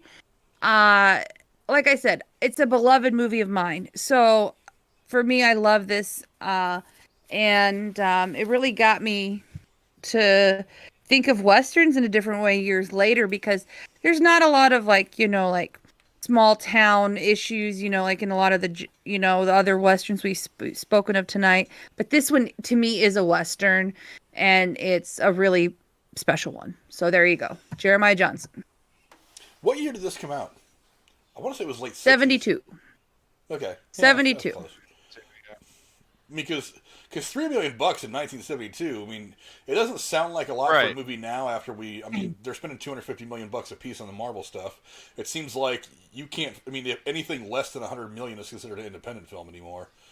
I mean, $3 million for a movie in the early 70s. That was a large chunk of change. Yeah. I mean, if you adjust that for inflation, you're looking at about $75 million. As far as I would imagine, probably. I don't have my inflation adjuster in front of me, but yeah, I mean that's a large chunk of change for a movie in 1973. That's a big amount of money. And then of course Robert Redford, he's all of fame. Yeah, I believe he did this one after Butch Cassidy and the Sundance Kid, because that was in 1969. So he was really hey Drew in the chat. I really think that maybe that kind of set him off. And maybe, I don't know if he did a lot of Westerns or not, but I could see that movie really inspiring him to wanting to do more potentially. And I'm glad he did this movie, fucking sure. So not a lot of dialogue in some scenes, but it's just really visually beautiful. I don't know if you guys thought that too, but I was gonna say, I'll sit here and do the famous gif where he just like it turns to the guy and just like the little head nod. Okay, I was way off. $3 million in 1973 would be a little over $18 million now, so I was way off. That's why I don't do math in my head. That's still, that's still a chunk of change. But for a movie that got as much attention, this seems like it was a very low budget to me. Maybe my perception's off. Yeah, but still, I mean, you're $3 million. I mean, what did the movie make back? Do you know off the top of your head? I do. Hold on. 44.7. Yeah. I mean, that's a huge profit. That ain't looking at having either. You're looking at having to do double your budget just to make a profit. I mean, that's just to break even. So, I mean, it was obviously financially successful. Critically, I don't know. I mean, I don't know. I don't trust Rotten Tomatoes for movies this old, because like only maybe 2 people that would have bothered reviewing it have even seen it. So, right. The kids on Rotten Tomatoes aren't going all the way back this far for any movie. But and Sidney Pollack directed it. I think I mentioned it. He did a lot of great stuff, and I don't know, just this was a really great portrayal of a time that you don't see a lot of movies portraying that aren't just a general Western to me. I mean, this is about a guy's personal. It seems more like a drama saga journey kind of thing than less of a Western, but still to me it's a Western all the same. Do you guys agree? I could see that. I agree. I'm with it. Yeah, I don't knock this pick for that at all. And it gave us that really great meme of the guy turning back, looking at the camera, and just nodding his head in approval. It's like, hell yeah, that's what I'm saying. I was gonna do this fucking meme where it's just like just zoom in, right? Yeah. Yeah. Anything that gives us a meme that's a GIF that's heavily used, I'm down with it. I'm okay. Hell I'm yeah. okay with it.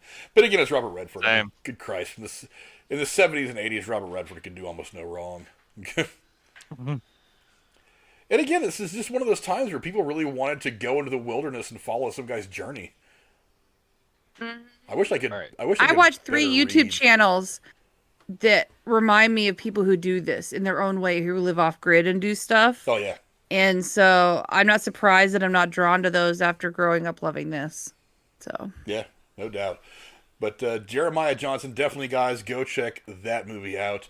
I have no idea where you can find that on any of the streaming services, but go look for it. It's got to be somewhere. Go look for it. I have it on Blu-ray, so Hey. I don't know. Jeremy, what's the next movie you want to talk about, sir? Oh my god, I get to pick a movie now. Holy shit. We're still half on this. Sorry. I'm sorry. No, it's fine. Just watch. It's my last one. See, no, I figured it was gonna happen. You put yours in like the Twitter chat. I was like, oh crap, we're gonna have a lot of crossover fight. Yeah, I put it in the wrong Twitter one. I wanted to surprise you, but I realized like, oh well, I guess you know. No, it's kind of like, no, I'm still gonna text Frank. I don't want to remind just yet. All right, because it's not fun if it's not a surprise. Yeah. So again, another one. The next one I'm going to do is also there's a old one and a remake, and I of course went the remake again. It was 3:10 to Yuma from 2007. Thank God you picked it because I didn't, and it was on my honorable mentions. Thank you, Jeremy. Okay, I got you. Thank you. All right. That's great. Yeah, I know. I was still whispering. I'm not gonna whisper. I don't know. All right. So, I mean, you got Russell Crowe and Christian Bale. I mean, I love both those guys. You know, are you not entertained? And I'm Batman. Fucking, I'm here for it. And I don't remember the dude's name. That was like one of Russell Crowe's guys. I've seen him in.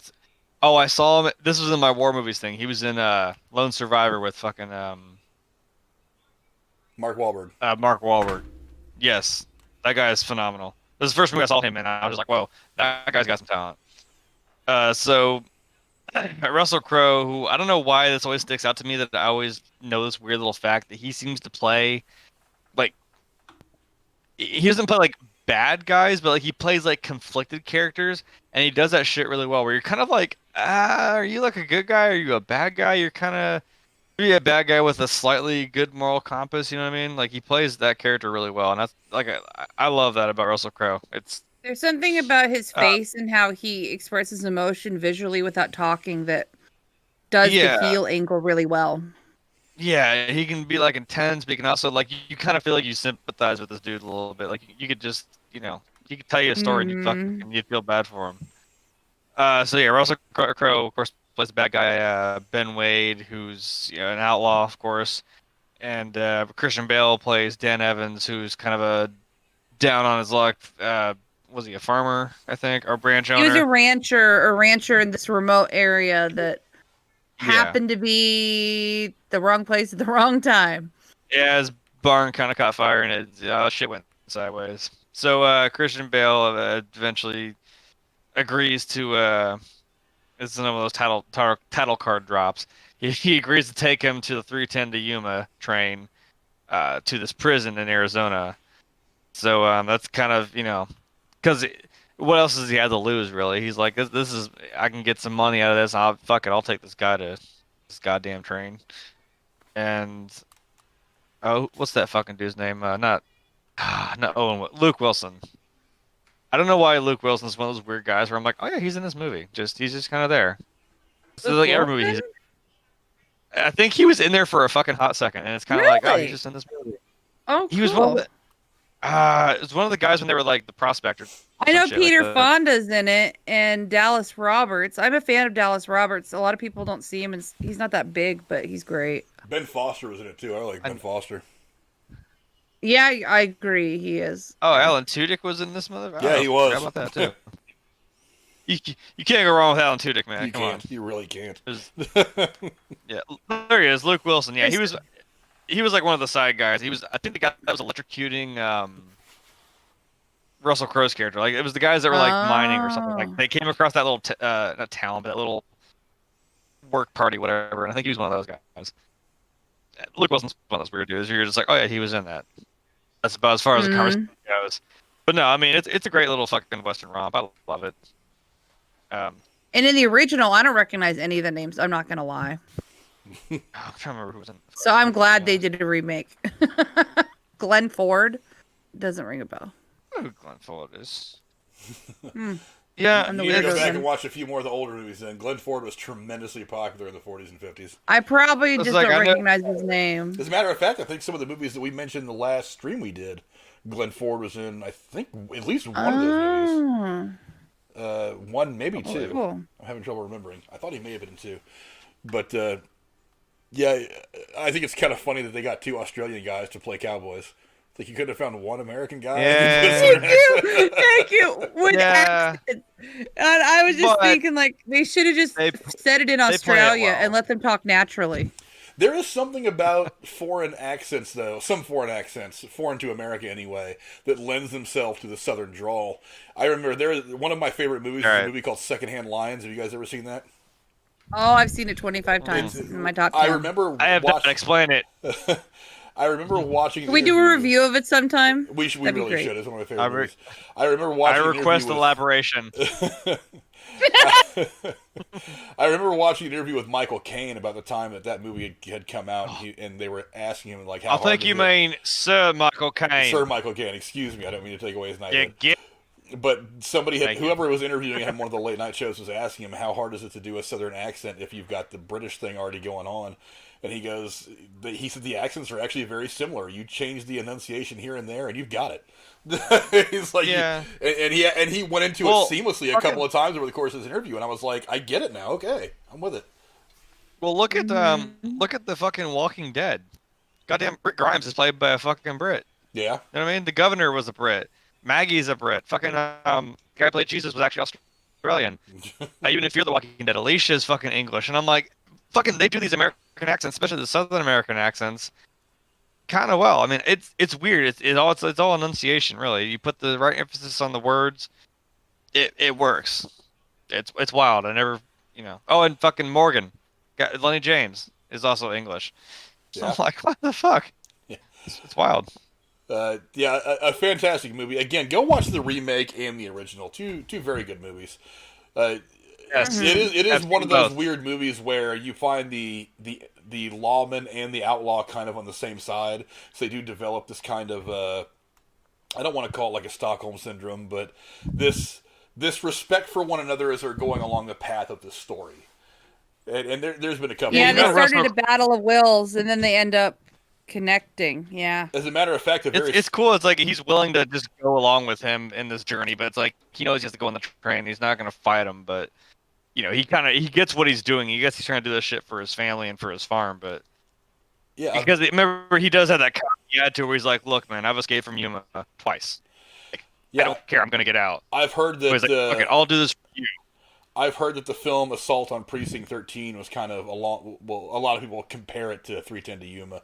You have these two different groups of people, the cops and the criminals, who kind of end up on the same side. So while at the end of the movie they're going to have to deal with whatever they got to deal with between them, during the main body of the film, they're all trying to kind of band together to deal with the main threat that's It's a fun after dynamic. them. Yeah, so it's pretty close. Yeah. Pretty good comparison. For those of you who've seen that That's movie. what I like that little part, like right when they get to the fucking train, and that the guy I was talking about. I already forgot his damn name.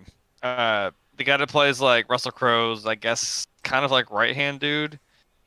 Oh, and his gang. Yeah, the fucking dude Let with me the red. look. No, not the 57 movie. God damn it.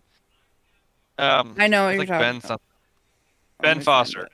plays Okay, Charlie Prince. All right. Yeah. I think again that was the first movie I saw that guy in. I was like, whoa! I was blown away by this dude. It's like right when they get there. Remember, he's trying to get back to his boss, trying to fucking help him out. Like right when he turns around, like he puts him on the train and he kind of says goodbye to I think what's his Bale's character, Dan something, Dan Evans. He kind of says goodbye to him. You see that guy. He goes to shoot him, and you even hear Russell Crowe's character go like, "No!" Like, you know, he didn't want him to fucking die. Remember, he took that gun back and just.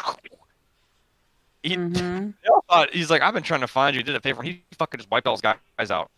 No mercy. And I was like, "Damn!" You know what I mean? You kind of look at him like, "Damn, dude. All right." The only complaint I have is I do not like the hat Russell Crowe wears, the round hat. If the hat's the only thing that bothers you, I mean, come on. It looks a little. It does I'm look saying a little that's more a good- Scottish. Yes, Well, thank you. I was he trying is, to pinpoint or that he's it doesn't Australian, look yeah. quite right. It looks like it's more on the way to a fuck. bowler hat than it is like a legit cowboy hat like Christian Bale's character has. Thank you. I mean, I don't know. Maybe there's. I'm sure there were different kinds of hats that different kind of guys wore back then. I don't really know. I'm not an expert in that kind of thing. But There were different styles, man. There's a lot of Yeah. little flat brims like fucking some Clint Eastwood shit. And you got the big 10-gallon motherfuckers, and you got the little short ones, brims with the, Mm-hmm. I know. the bowlers. But yeah, go check out 310 to Yuma and let us know what you guys think of their headwear, because that's the important thing in a cowboy movie. Cora, what did you want to say real quick? That was the last thing about the movie. This goddamn hat. It drove me crazy. And even looking at the movie poster now, I'm like, why that hat? There's so many other hats he could have put on his head. But Look, man, whatever. Put a hat on Russell Crowe's head, man. He'll act the shit out of it. Who cares? Or no hat. But I guess everybody wore hats back then, so. But you wanted to point out Whatever. something in the chat, Cora. What was that? Oh, yes. Really Mysterious remembered the name of the movie he was trying to remember that has gangsters and westerny stuff in it. It's called Last Man Standing. Okay. Never Off the heard top of my it head, myself. I'm drawing a blank. Now you see, But when that's I how pull you up, figured out what I it don't know. was. well, when I pull up Last Man Standing, of course, it comes up the TV show with Tim Allen. Right. Right, of course. That's the trendy topic right now. Tell you what, let me change this. Well, I've been sitting here searching fucking westerns. Maybe it'll come up for me.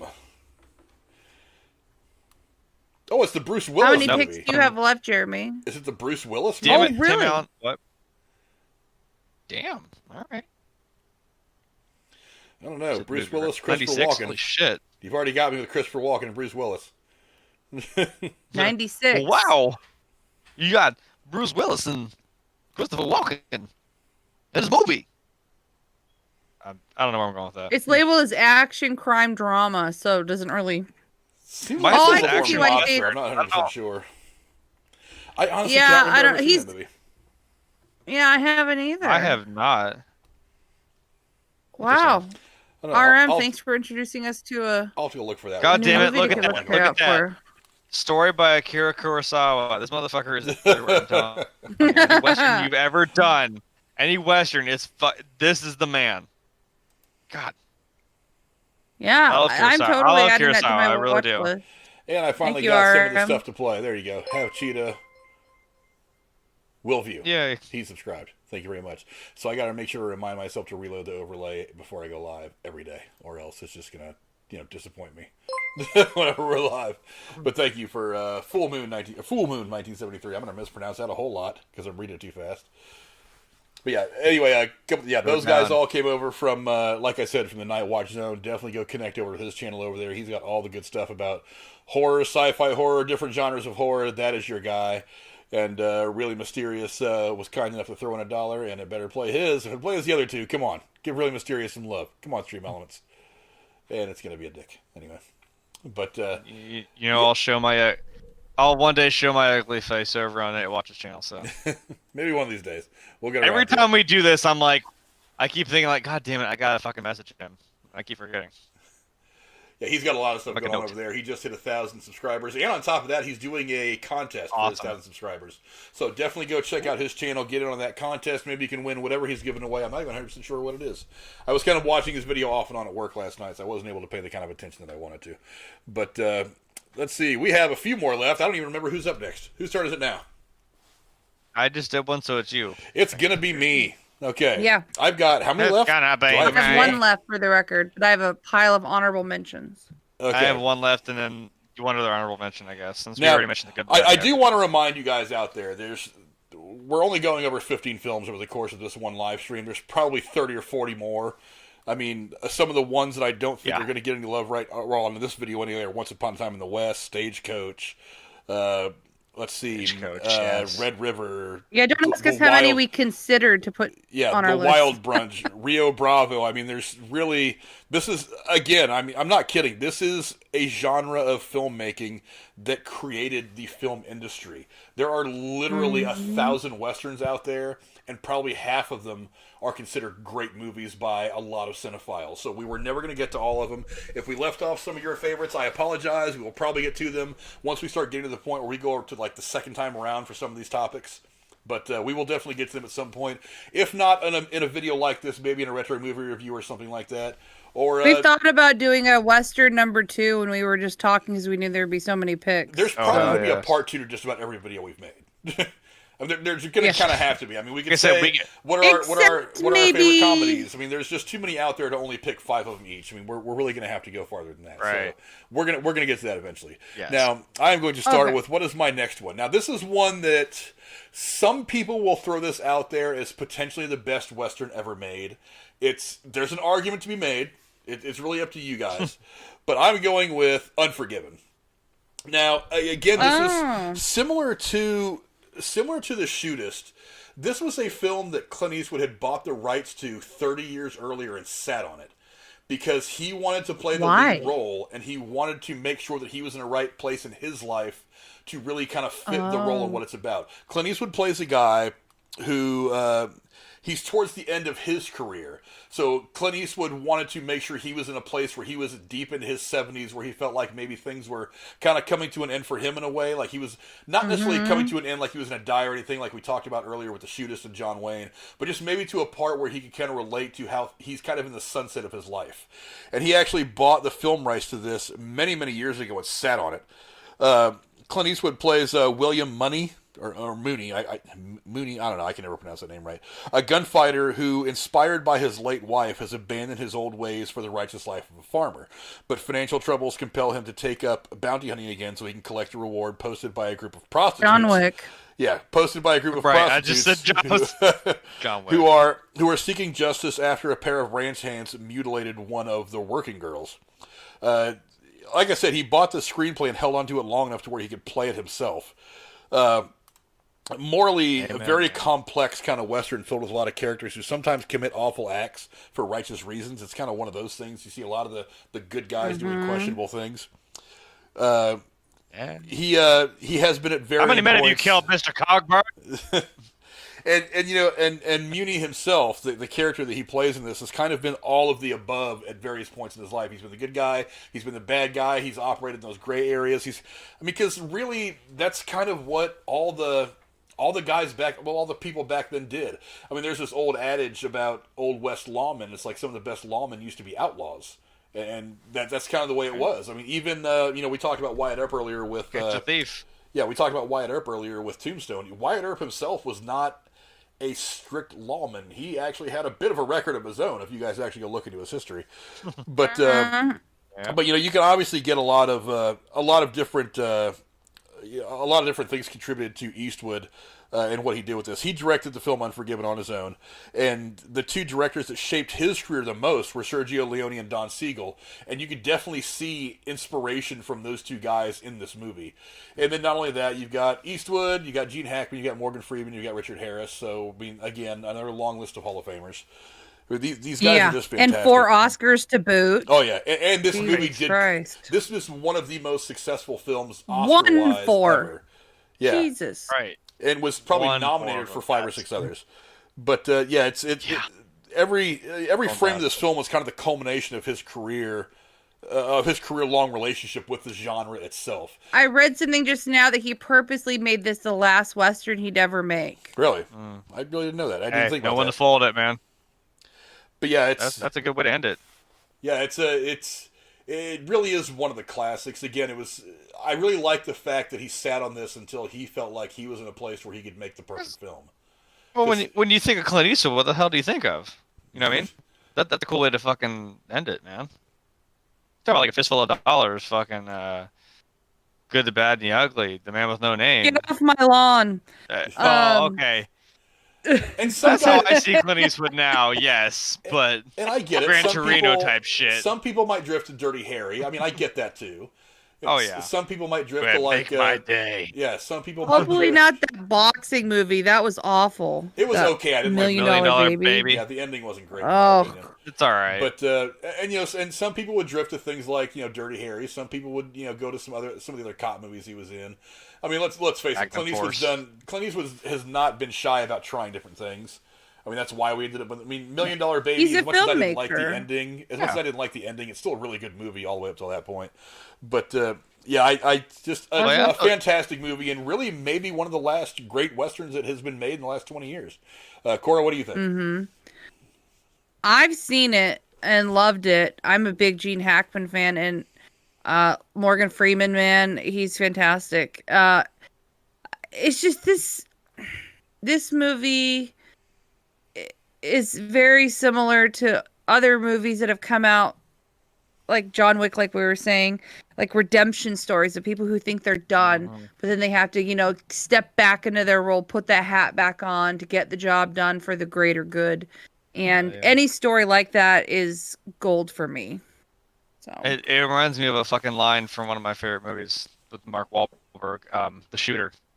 Because he literally does, the dude at the end fucking tells him, this isn't the Wild West, where you can just go clean up the streets with a gun. Even though sometimes that's exactly what's needed. Which was kind of like a hint, like, hey, I'll look the other way if you go kill these guys for real. Yep. I don't care. Yeah, I love get those that line. fucking dirty senators. I've been saying for years yeah. that sometimes street justice is the only justice that matters. It's the only justice that really does it right. Dude, I like that. sometimes. I'm a United States Senator. Exactly. Yes.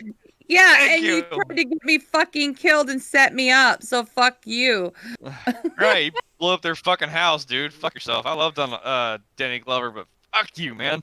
Mm-hmm. Oh, the cockiness of that bat. Oh, come on. When you picked up that Barrett and fucking... We aimed at him, I was digress. like, The Shooter was a great movie. It was an amazing movie.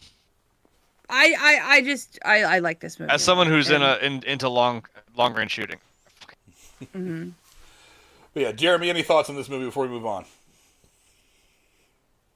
No, get off my lawn. I said it first. All right, make my day. It's There not we about, go. It's not about who gets Boom. there first. It's that we all get there together and have fun with it. That's all Oh, I'm come saying. on. Let us have our banter. Let us have our teasing each other about who says the best line. Because we all know I'll be back with my next pick. Yeah, yeah. Did he shoot four? Did he shoot 5 shots or 6 shots? That You know, video hasn't come out yet. in the excitement, I kind of lost track myself. I gots to know. Miss Cora, let's go on to your next movie. I think this might be your last one. Is that right? It is. It is. Which It's one is called your The last Sons of Katie. The Sons of Katie Elder from 1965. It is a Dude, John Wayne movie. fucking Wayne. Yes. I grabbed it in spirit. Don't worry, you can't see it. It's okay. I won't. Okay. I'm Basically, about to get more subs that way, but no. it's all good. So to me, this is very special. It's the first John Wayne movie I ever saw, and it's mostly about family and brotherhood, and some really fucked up shit with some really dumb fucking people who are assholes. It's this family who are grieving the loss of their mother after their father died, and John Wayne plays the eldest of the 4 sons, and they have to come together for her funeral. And Bud, the youngest, who was still living with the mom, reveres his older brother that John Wayne plays, and he's a professional gunman. And Dean Martin plays one of the brothers, as well as Hold on, I had it. Dino. Michael Anderson Jr. and Earl Holliman, and George Kennedy and Dennis Hopper actually are in this film as well. This movie is a quintessential Western to me. It's set in Clearwater, Texas. There's bad guys, there's the good guys, and then, you know, the good guys get, you know, in trouble and they have to save themselves, and then there's shootouts. I mean, it's 1898 at this point. They all love their mother and wanted to, you know, make things right for the family overall. Some make it, some don't. I won't give it away. It was filmed primarily in Mexico, which is pretty cool. And I thought this was interesting. Rotten Tomatoes, the film got 100% rating from 12 critics and 81% audience rating. So this was a very well-liked movie. It was based, so William H. Wright picked up a copy of Life of the Marlows in Los Angeles bookstore in 1953, thinking it would make the basis of a good Western. He paid members of the family $1,000 each for the rights to make it into a screenplay, but then the movie was made 12 years later, but the film's plot had been greatly changed. So it is kind of based on a real story loosely. The New York Times gave it a great review, calling it a good, tough, unpretentious, and gory little Western with a professional stamp and a laconic bite. So, I mean, this movie, a lot of people may not know about unless you're a big John Wayne fan, but this is like a fantastic Western for me. And again, another movie of four guys coming together trying to make things right, like Tombstone, but very good. And the dynamic between the brothers is really the highlight of the movie for me, and their love for their mother. So the budget was $6.5 million with a box office of $23 million for a reference point. So there you go. Sons of Katie Elder. Pretty good numbers for 1965. Yes. I mean, that right there is blockbuster level for that time of filmmaking. Jeremy, what do you think? I mean, she kind of fucking hit all the points, man. I mean, you got fucking. I'm gonna keep calling him Duke fucking Wayne because I can. Sorry. We still have a couple of movies yeah, left. Man, I have a feeling John Wayne's name is going to come up a little more in the last little bit of this stream. Actually, no. My next ones aren't. I have one more than I can have an honorable mention I can throw in there just because, you know, whatever. No, yeah, it's. I mean, I've seen a lot of John Wayne movies. Like I said, that's, you know, we weren't gonna escape this list without saying his name a couple times because he has made a good number of fucking westerns that are damn good. This is definitely one of them. There are some that stand out. This is definitely one of them. I think it's the point I was trying to make. Yes. And Dean Martin, man, he doesn't do many westerns, if I recall, and he held up to snuff here as someone who was alongside John Wayne, for fuck's sake. You get the king of cool in there, man. Hell yeah. Mm-hmm. No doubt, but yeah, John Wayne, Dean Martin, Michael Anderson Jr., Earl Holliman, Martha Heyer, who was for about 5 or 6 years, she was one of the hottest things in Hollywood. You know, the basic plot is these, you know, four sons, they reunite in their Texas hometown to attend their mother's funeral, and then led by their older brother John Wayne and a gunfighter, and their brother Tom, played by Dean Martin, the gambler. The four sons learned that their father gambled away the family ranch, which was the cause of his mother's murder. And then, of course, they decide to deal with things themselves, which is a very, very Old West way of dealing with things. I mean, again, you're looking at a couple of Hall of Famers right there. I mean, it's like John Wayne and Dean Martin. Right. I mean, and this was this the sequel or the prequel to one of the other movies we had talked about? I forget. No, I don't know. No, this wasn't it. Now that I'm thinking about it, this wasn't it. No, this wasn't it.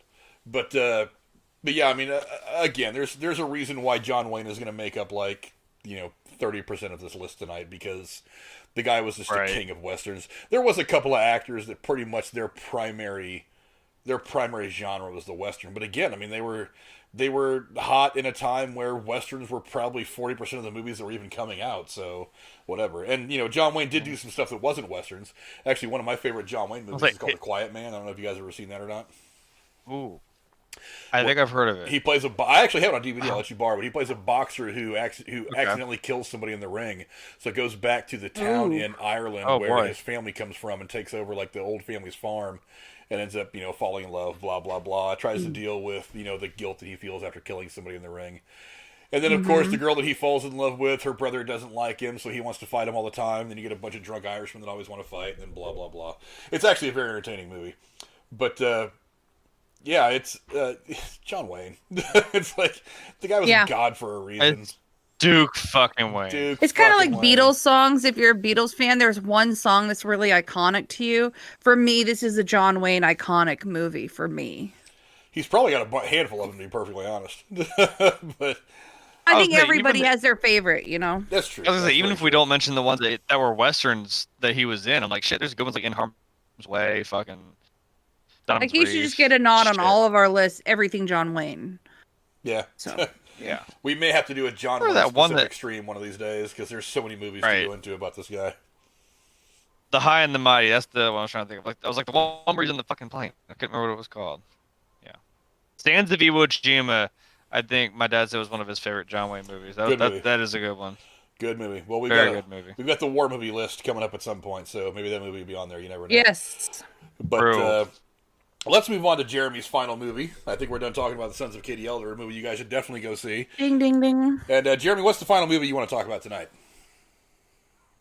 All right, my final movie and the entire reason for me doing this list is apparently not many people have heard of this movie, I guess, and it was again why I dedicated this one to my dad because of this reason.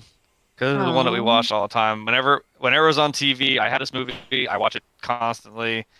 Is Open Range from 2003 with Kevin Costner, which is why that's the one I was talking about. Put that as my Fuck top one. yes. Dude, I could sit here and talk for another hour about this movie, but I'll try and sum it up pretty fast.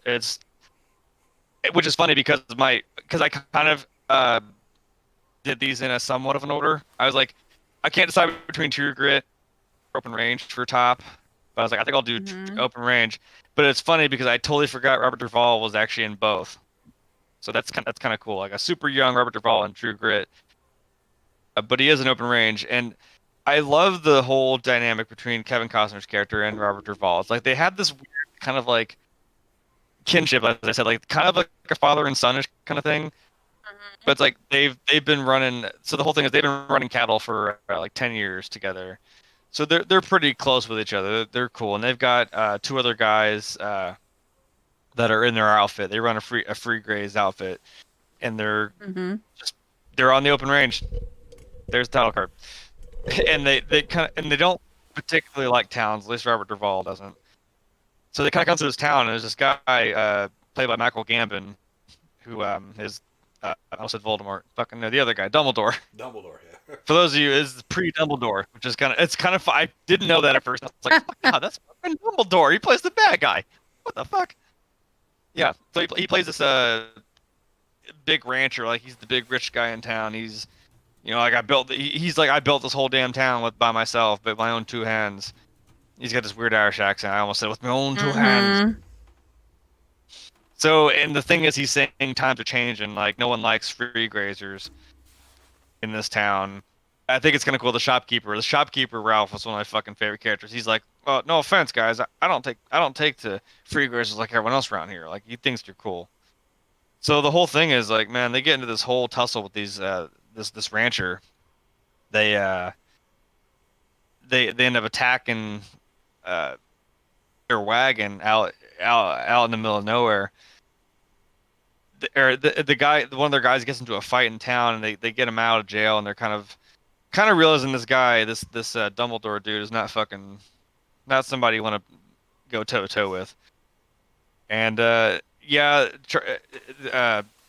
Costner plays a guy named Charlie, who's an ex Civil War vet, and Robert Duvall plays Boss Spearman. They try to go out and stop these guys, but they're kind of too late. They go out and they end up killing one of their friends, and they have a 16-year-old kid with them too, played by Diego Luna. They shoot him pretty bad, and they end up taking him to town, getting him fixed up. So they're kind of like, well, no one's on our side here, so this is why I would say that these two dudes, the nads on these two fucking dudes, they're like, fuck this guy, we're gonna send him to him ourselves. And kind of they tell the townsfolk, like, if you're with us, you're with us. Fuck it, we don't care. So they stand out there in front of all these guys, man. And this was part of my reason for a list I say we should do later for our top 5 like favorite movie shootouts, because holy shit, at the end of this movie is probably one of the coolest gunfights I've ever seen in a movie, not necessarily even just a Western. Mm-hmm. It's a lengthy, just, man, these guys, they take this town. Like, everyone's kind of, it's cool. Like, the townspeople were kind of hiding at first, and they rally behind these guys, and they kind of realize, like, nah, fuck this Dumbledore motherfucker. Like, man, it's a good fucking movie. It's a kind of, I don't want to say like if a buddy cop was a Western movie, like these two dudes, I love their dynamic. They fucking go and buy chocolate and fucking Cuban cigars before the fight, because he's like, Robert Duvall's like, well, if I'm gonna die today, I might as well, He said, fuck it, what's the most expensive chocolate you got? Give me your best cigars. And also, I think, what's his name?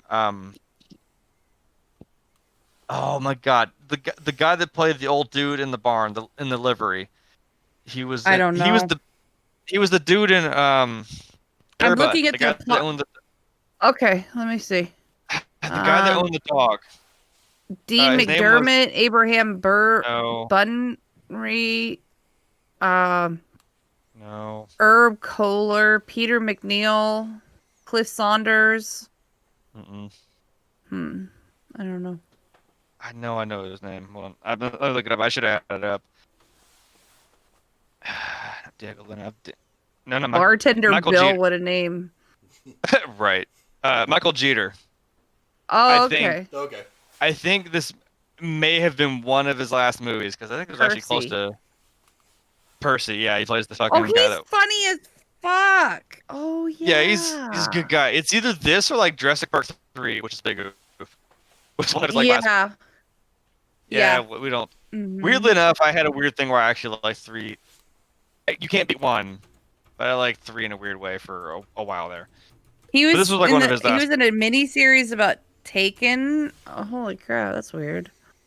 It's interesting. Huh? He was on Yeah, Sesame Street a lot too. Wow. It's a good fucking movie. I think like when Red Dead came out, I don't think Zach had seen it, and he was like, man, I'm kind of in a Western mood. He's like, dude, watch this fucking movie with me. Like, we were playing Red Dead Redemption 2 fucking, and it's like height. And I was like, oh, dude, he was in that Clint Eastwood movie True Crime in '99 as well. Very nice. But yeah, I won't ruin too much about it. It's even got the whole love story angle where Costner falls in love with the who he thinks is a doctor's wife at first, but it's actually his sister, who he finds out is single. Hey. Because it's funny, they have to keep coming back to them because the doctor's actually off doing other stuff, which was actually their fault because they went out and beat the shit out of those guys that were in Dumbledore's army. Yes, I just made a joke there. Yeah, I caught it.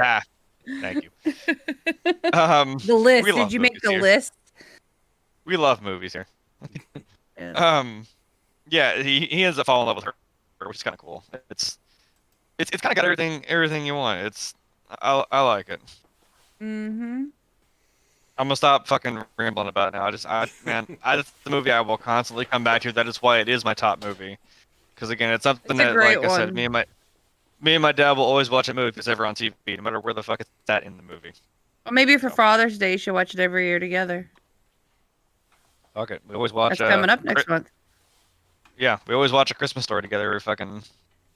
We put that on the 24 Hours of A Christmas Story on all day whenever I'm there. That's another one. Cora, what are some Shoot of your thoughts eye on out, this film? kid. That lamp was awful. I actually bought one for my dad. Oh, I bought no. I bought him like a little one. It sits in our fucking front living room. Okay. I was gonna say life size, man. Oh no, Fuck that I didn't. Shit. I'm poor as fuck. No, I bought him like a little one. It's still awesome. He still displays it in the living room. It's his major award. Come on. I'm sorry. Go ahead, Cora. Go ahead. That's all I was gonna say. This is a great movie. It's a great pick. I totally forgot about it, and I'm really glad you picked it. I think I saw it when it first came out, but I'm not remembering it all. I'm a I huge def- Robert Duvall fan, so I love He's that so dude. and good, Kevin though. Costner's like in my spank bank, so anything with him in it's fantastic. Kevin Costner. She saw Man of Steel and she was like, "Yeah, that guy." Not Robert Duvall. I mean, come on. There's an 8. Well, I don't know. Robert Duvall's in my spank bank. What are you talking about? The guy's a god. Is She he saw the higher? Godfather. He's like that guy. Yeah. Is he higher or lower than Betty White? I don't know. They're both right up there. I mean, he's epic. Oh, Wait, no. I actually looked up. He's younger. He's like 90, but he's actually I think a little bit younger than her. Yeah. Well, most people are younger than Betty White. Come on. Well, maybe they should hook up. That'd be cool. No. That'd I be don't like him great. enough to let him have Betty White. I don't like anybody enough. to let Oh him have Betty boy, White. here we go. Yeah, I remember seeing this movie when it first came out. I think I've seen it since. But I mean, you've got Duvall, you've got Costner. I mean, like I said, Hall of Famers. All I around. recommend it. And Annette Bening, fuck, she is a great actress. Mm-hmm. So Yeah, and Annette she was Bening. in this movie, The Women, a few years back, and I totally forgot about her. And I was like, dude, And, what is she? What is she in Warren Beatty? Is it Beatty or Beatty? I never know the right Beatty. way. Warren Beatty. What are they doing? They're not making stuff anymore. Are they just living happily, at not being active in Hollywood? But it'd be great if they did more. So it's nice to see a movie with her in it on this list. I don't know. What's I that think fucking, I think you get to an age where you fuck, just what's kind that of movie? don't want American to deal Beauty. with She- well, she was. That's right. I think if you've been an actor Yeah. for a long enough time, you just kind of get to the point where you don't want to deal with the hassle of Hollywood anymore. You find some little place out in Austin or out in Montana. Yeah. You just kind of enjoy the fruits of your labor. Like I said, you get to the point where you're kind of getting to the sunset of your own life. You just want to enjoy life anymore. You don't want to stick to a strict filming schedule. You know what I mean? Like Harrison Ford just playing golf Yeah. and tennis. And flying airplanes into Yeah. the ground and stuff and crashing. And at the ground. I was waiting for it. I was waiting for it. That's why I said it. But in this movie also was a young Diego Luna before we. That's what I was saying. Before we would catch Yeah. him in things like Rogue One and stuff like that. So Rogue One. yeah, and all kinds Oh, of yes. stuff. Diego Luna's actually he's got his stars getting big, and he was young in this movie. Yes. So yeah, that's one of the That's one a of the good fun place things. to. That's one of the very fun things about going back and watching some of these older movies that I enjoy. It's like I watch some of the stuff from the 80s and 90s, and I'll look like deep into the cast list, and I'm like, holy shit, that person's really, really big now, and they were like 3 scenes of this movie. That's really kind of cool. It's a fun thing to look at for me.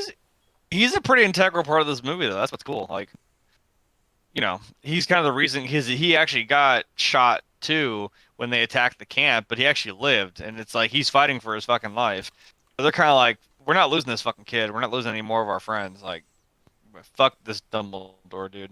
I keep calling him. Sorry. You're only a good guy at Hogwarts. Stop apologizing. It's funny. Oh boy, Yeah. love that shit. Well, let me go ahead and come out with Indeed. my last one. I got to catch up to it on my notes now because I shot way past it. But let's go. Can I do my honorable mentions real quick? Go ahead and give me your honorable mentions real quick. I've got Okay, one. well, Go ahead. okay, I'm not going to go into great detail, but I won't either. No Country for Old Men from 2007, Nice. and The Three Burials of Melquiades Estrada from 2005. And I mentioned it before with Butch Cassidy and the Sundance Kid. No Country for Old Men. Jesus Christ, it's a thriller and a western. And Oh, yeah. The Three Burials movie is a great Tommy Lee Jones movie. Tommy Lee Jones. That, and he's also in No Country for Old Men, by the way. Yeah. Just 2 fantastic newer westerny-ish movies. So, yes, there you go. Nice. You got any honorable mentions? Actually- real quick, Jeremy. Yes, I only had one, and I've been sitting on this, and I've been wearing this shirt for a fucking reason. Back to the Future Part 3. That is not a western. It's a Oh, fucking no. western. Hey, I'll No. allow it.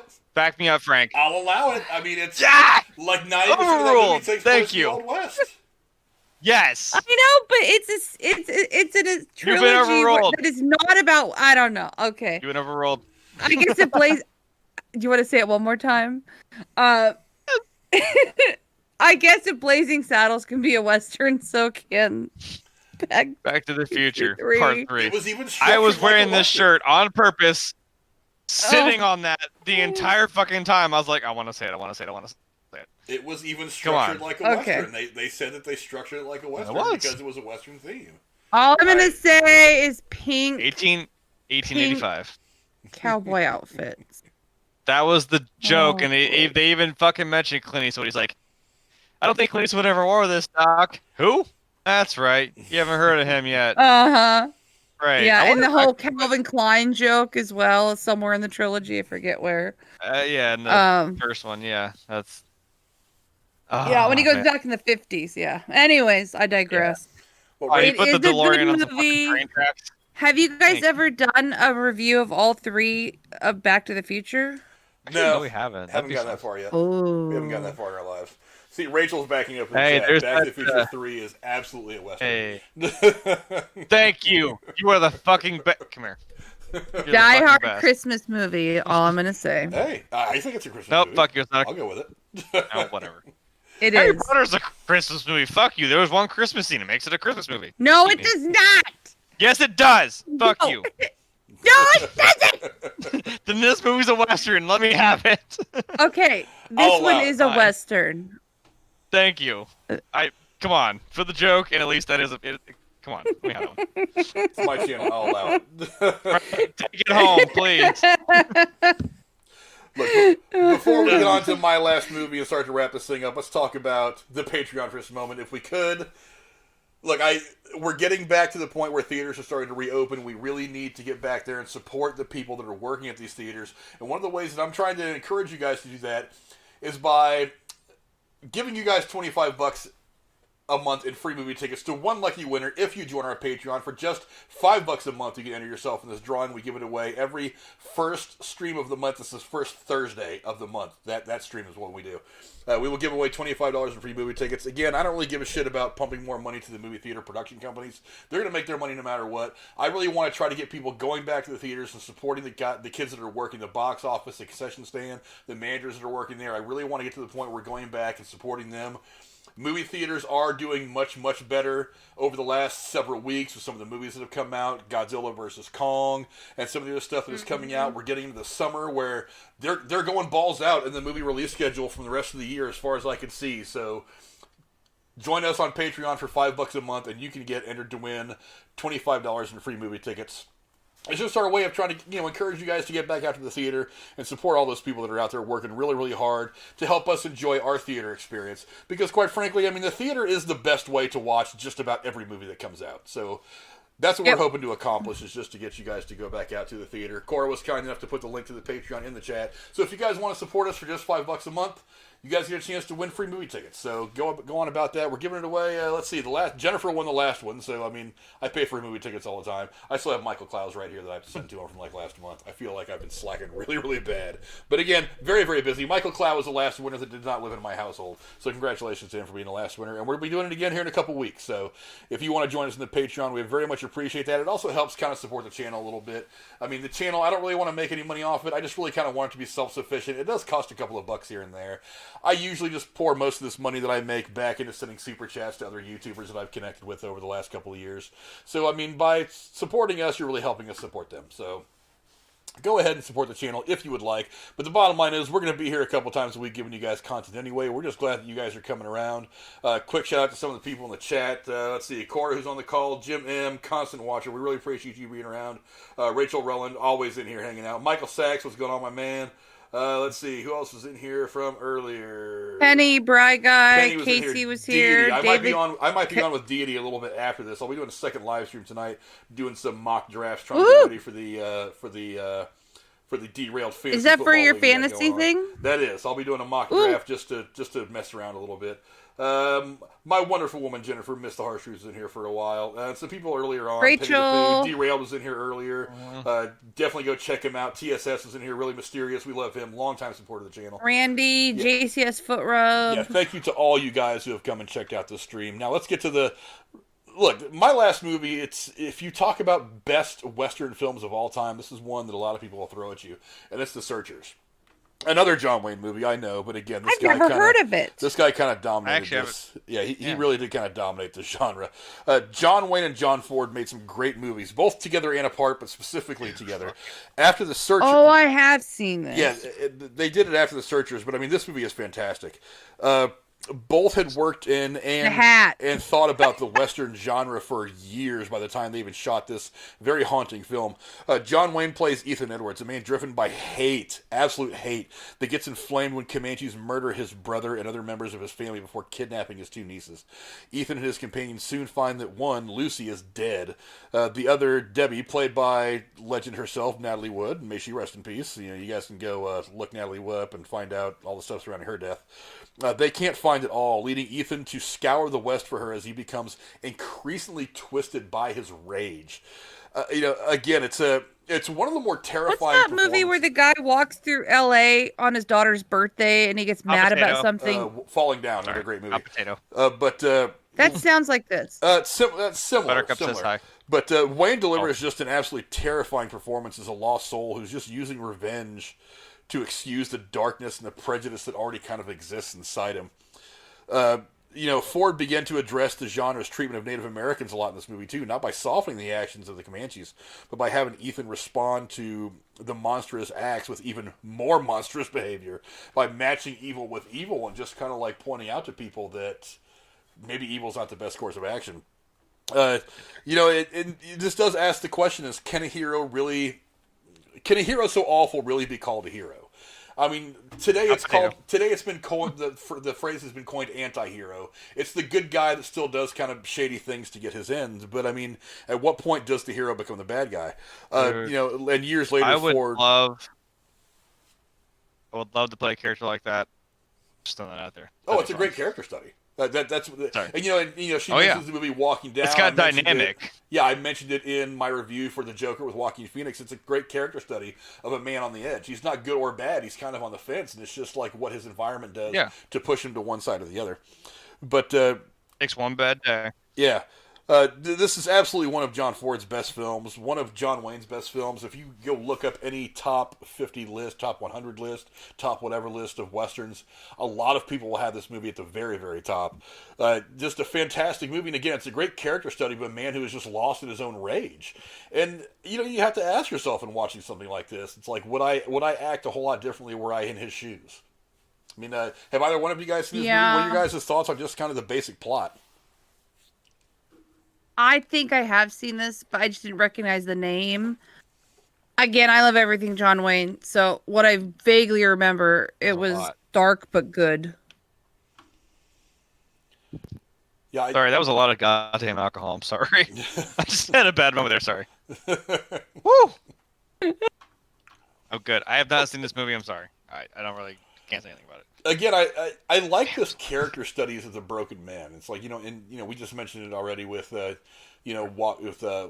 Falling Down with Michael Douglas from back in it's right around 1990. I think it may have been 88, 89, something like that. And then of course the Joker movie with Joaquin Phoenix was a very similar movie. But this guy is just very good movie. Well, you know what might be a better analogy is maybe Taken.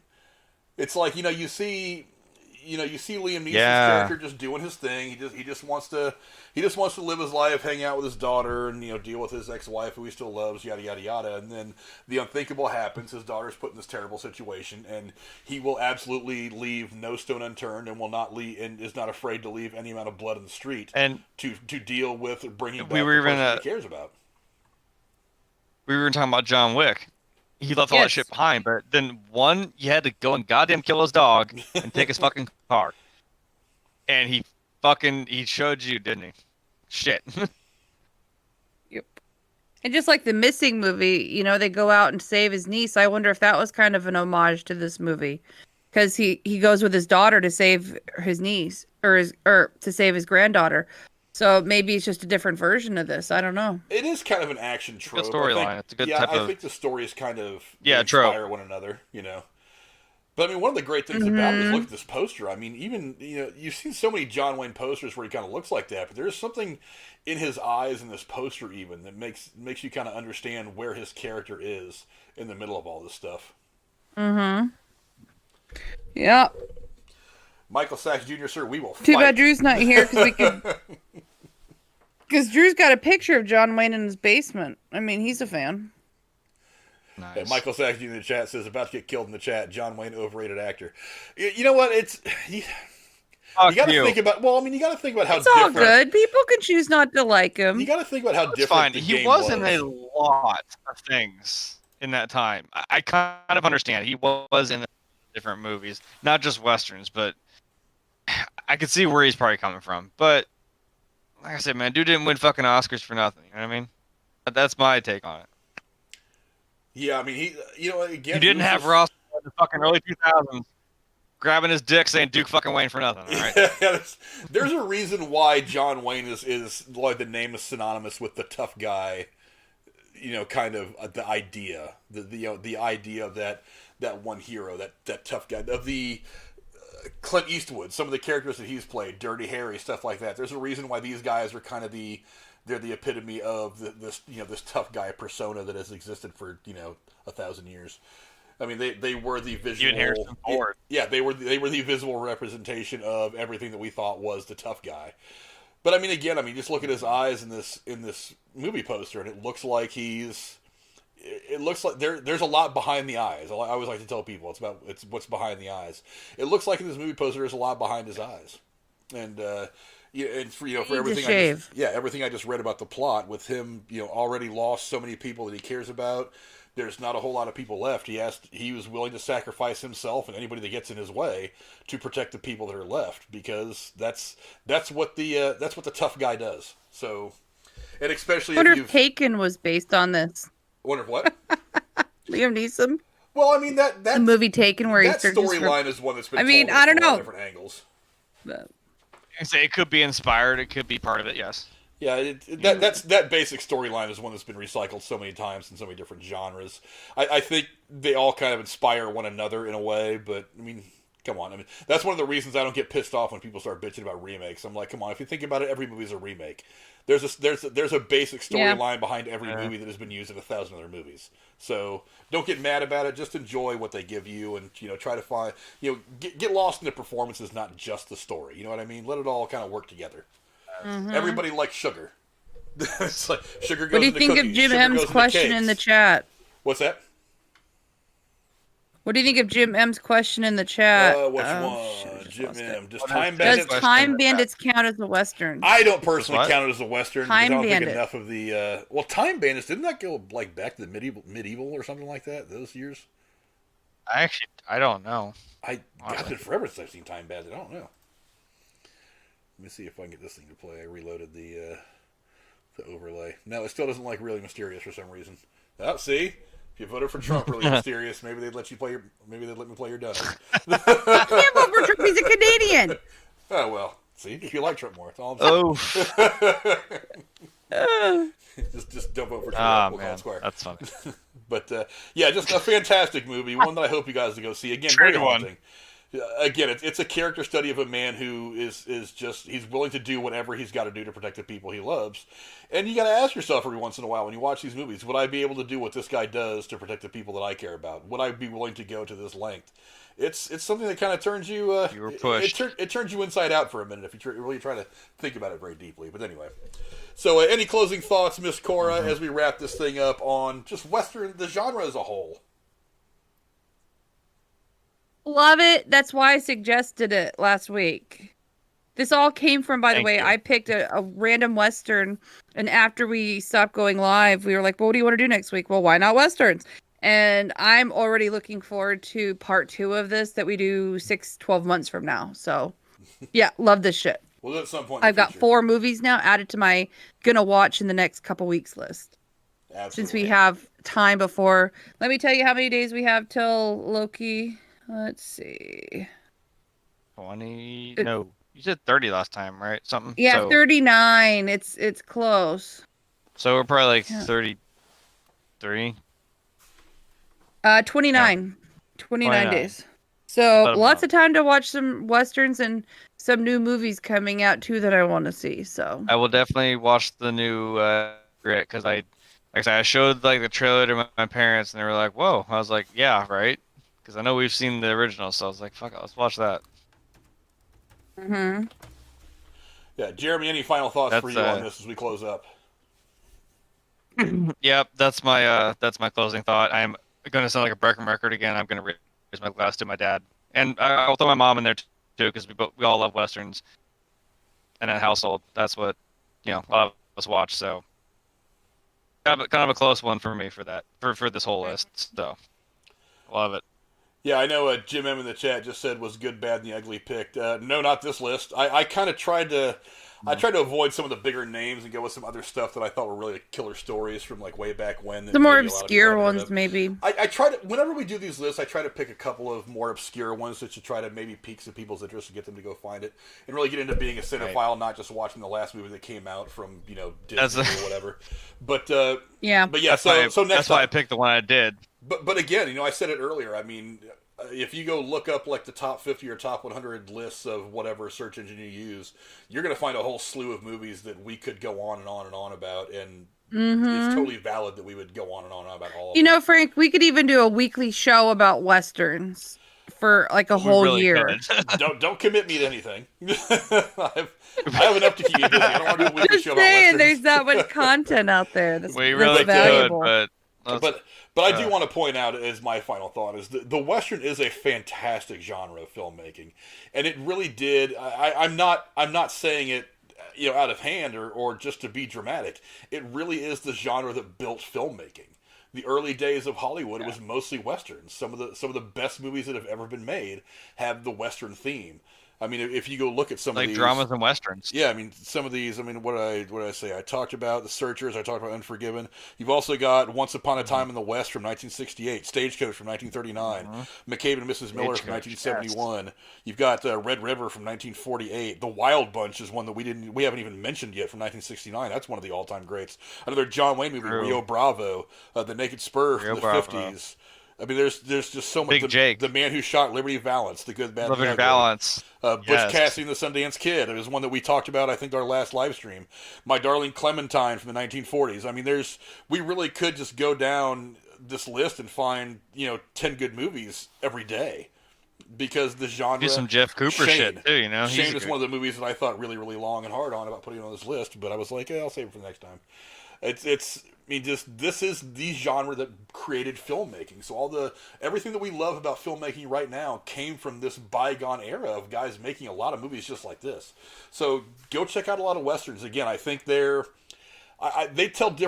tell similar stories in a different way than what a lot of people are used to, because the genre has just not been big for a long time. And I really hope that one of these days. That's why. Go ahead. That's why I don't feel bad that I picked a lot of the ones that I did. That I picked the remakes of them, because I'm like, we all know and love the fucking originals. That most of them came out in like the 60s and 70s, but I like seeing the new ones because they still like you said, they still tell the story in a great way. And you up the graphics, you up the effects, but still it still holds true. Yeah, it does. It's a fantastic genre of movie that I really hope one of these days Hollywood will pick up on it and say, you know what, we need to go down this path again and tell some fantastic stories. Because they really are very, very good. And there's some actors out there that have never been in westerns that are getting more and more popular. I mean, you think Hugh Jackman wouldn't look good on the back of a horse and a cowboy hat? It's like, I wish they would make a Western TV series version of Friends. They probably have at some point. If you want to start comparing, they probably have at some point. But I think I hear like some twangy version of that damn theme song now. How you doing? I really don't like that song. Instead of it's like horse whips or some shit. Yeah. That's a terrible idea that I think should never ever happen. I know, I was being sarcastic. Oh, I would watch the shit out of it. Jennifer would love that. Jennifer and my stepdaughter love Friends. They will watch that shit all the time. Have Chris Pratt play fucking Chandler. It would fucking work. Just trust me. Maybe. We'll see. Oh, boy. And for those of you who want to see a little bit more content on the channel, here in about a half hour or so, I'm going to be going live again just for shits and giggles. I'm going to be going through a couple of mock drafts in preparation for the derailed Fantasy Football League that is going to be coming up. We'll be doing the draft for that in late August, I think, probably a couple of weeks Jeremy or so. can't wait. Yeah, a couple of weeks or so before the season actually starts. We'll be going through all that. So I'm going to go live again here in a few minutes doing a mock draft. Maybe Deity will be in there with me. Maybe some other guys will be in there. I don't know. Got 2 teams. He's so excited. Yeah, Jeremy definitely wants it in my fantasy league. The ones with the balls and the helmets and the goals and shit. So Yeah, those guys. So how did it go with the throwing of the balls? Also, there is I always pick that. There is one spot still available in the Derailed Fantasy Football League. If that goes and I get more interest in, yeah, that's not Jeremy. If that spot gets filled up, that's gonna give us 10 teams. And if there's any more interest after that, I can't expand it to 12. We'll see. But anyway, yeah, we're definitely getting ready to cut this out, and I'll be back on here in the next 15 or 20 minutes in their live stream.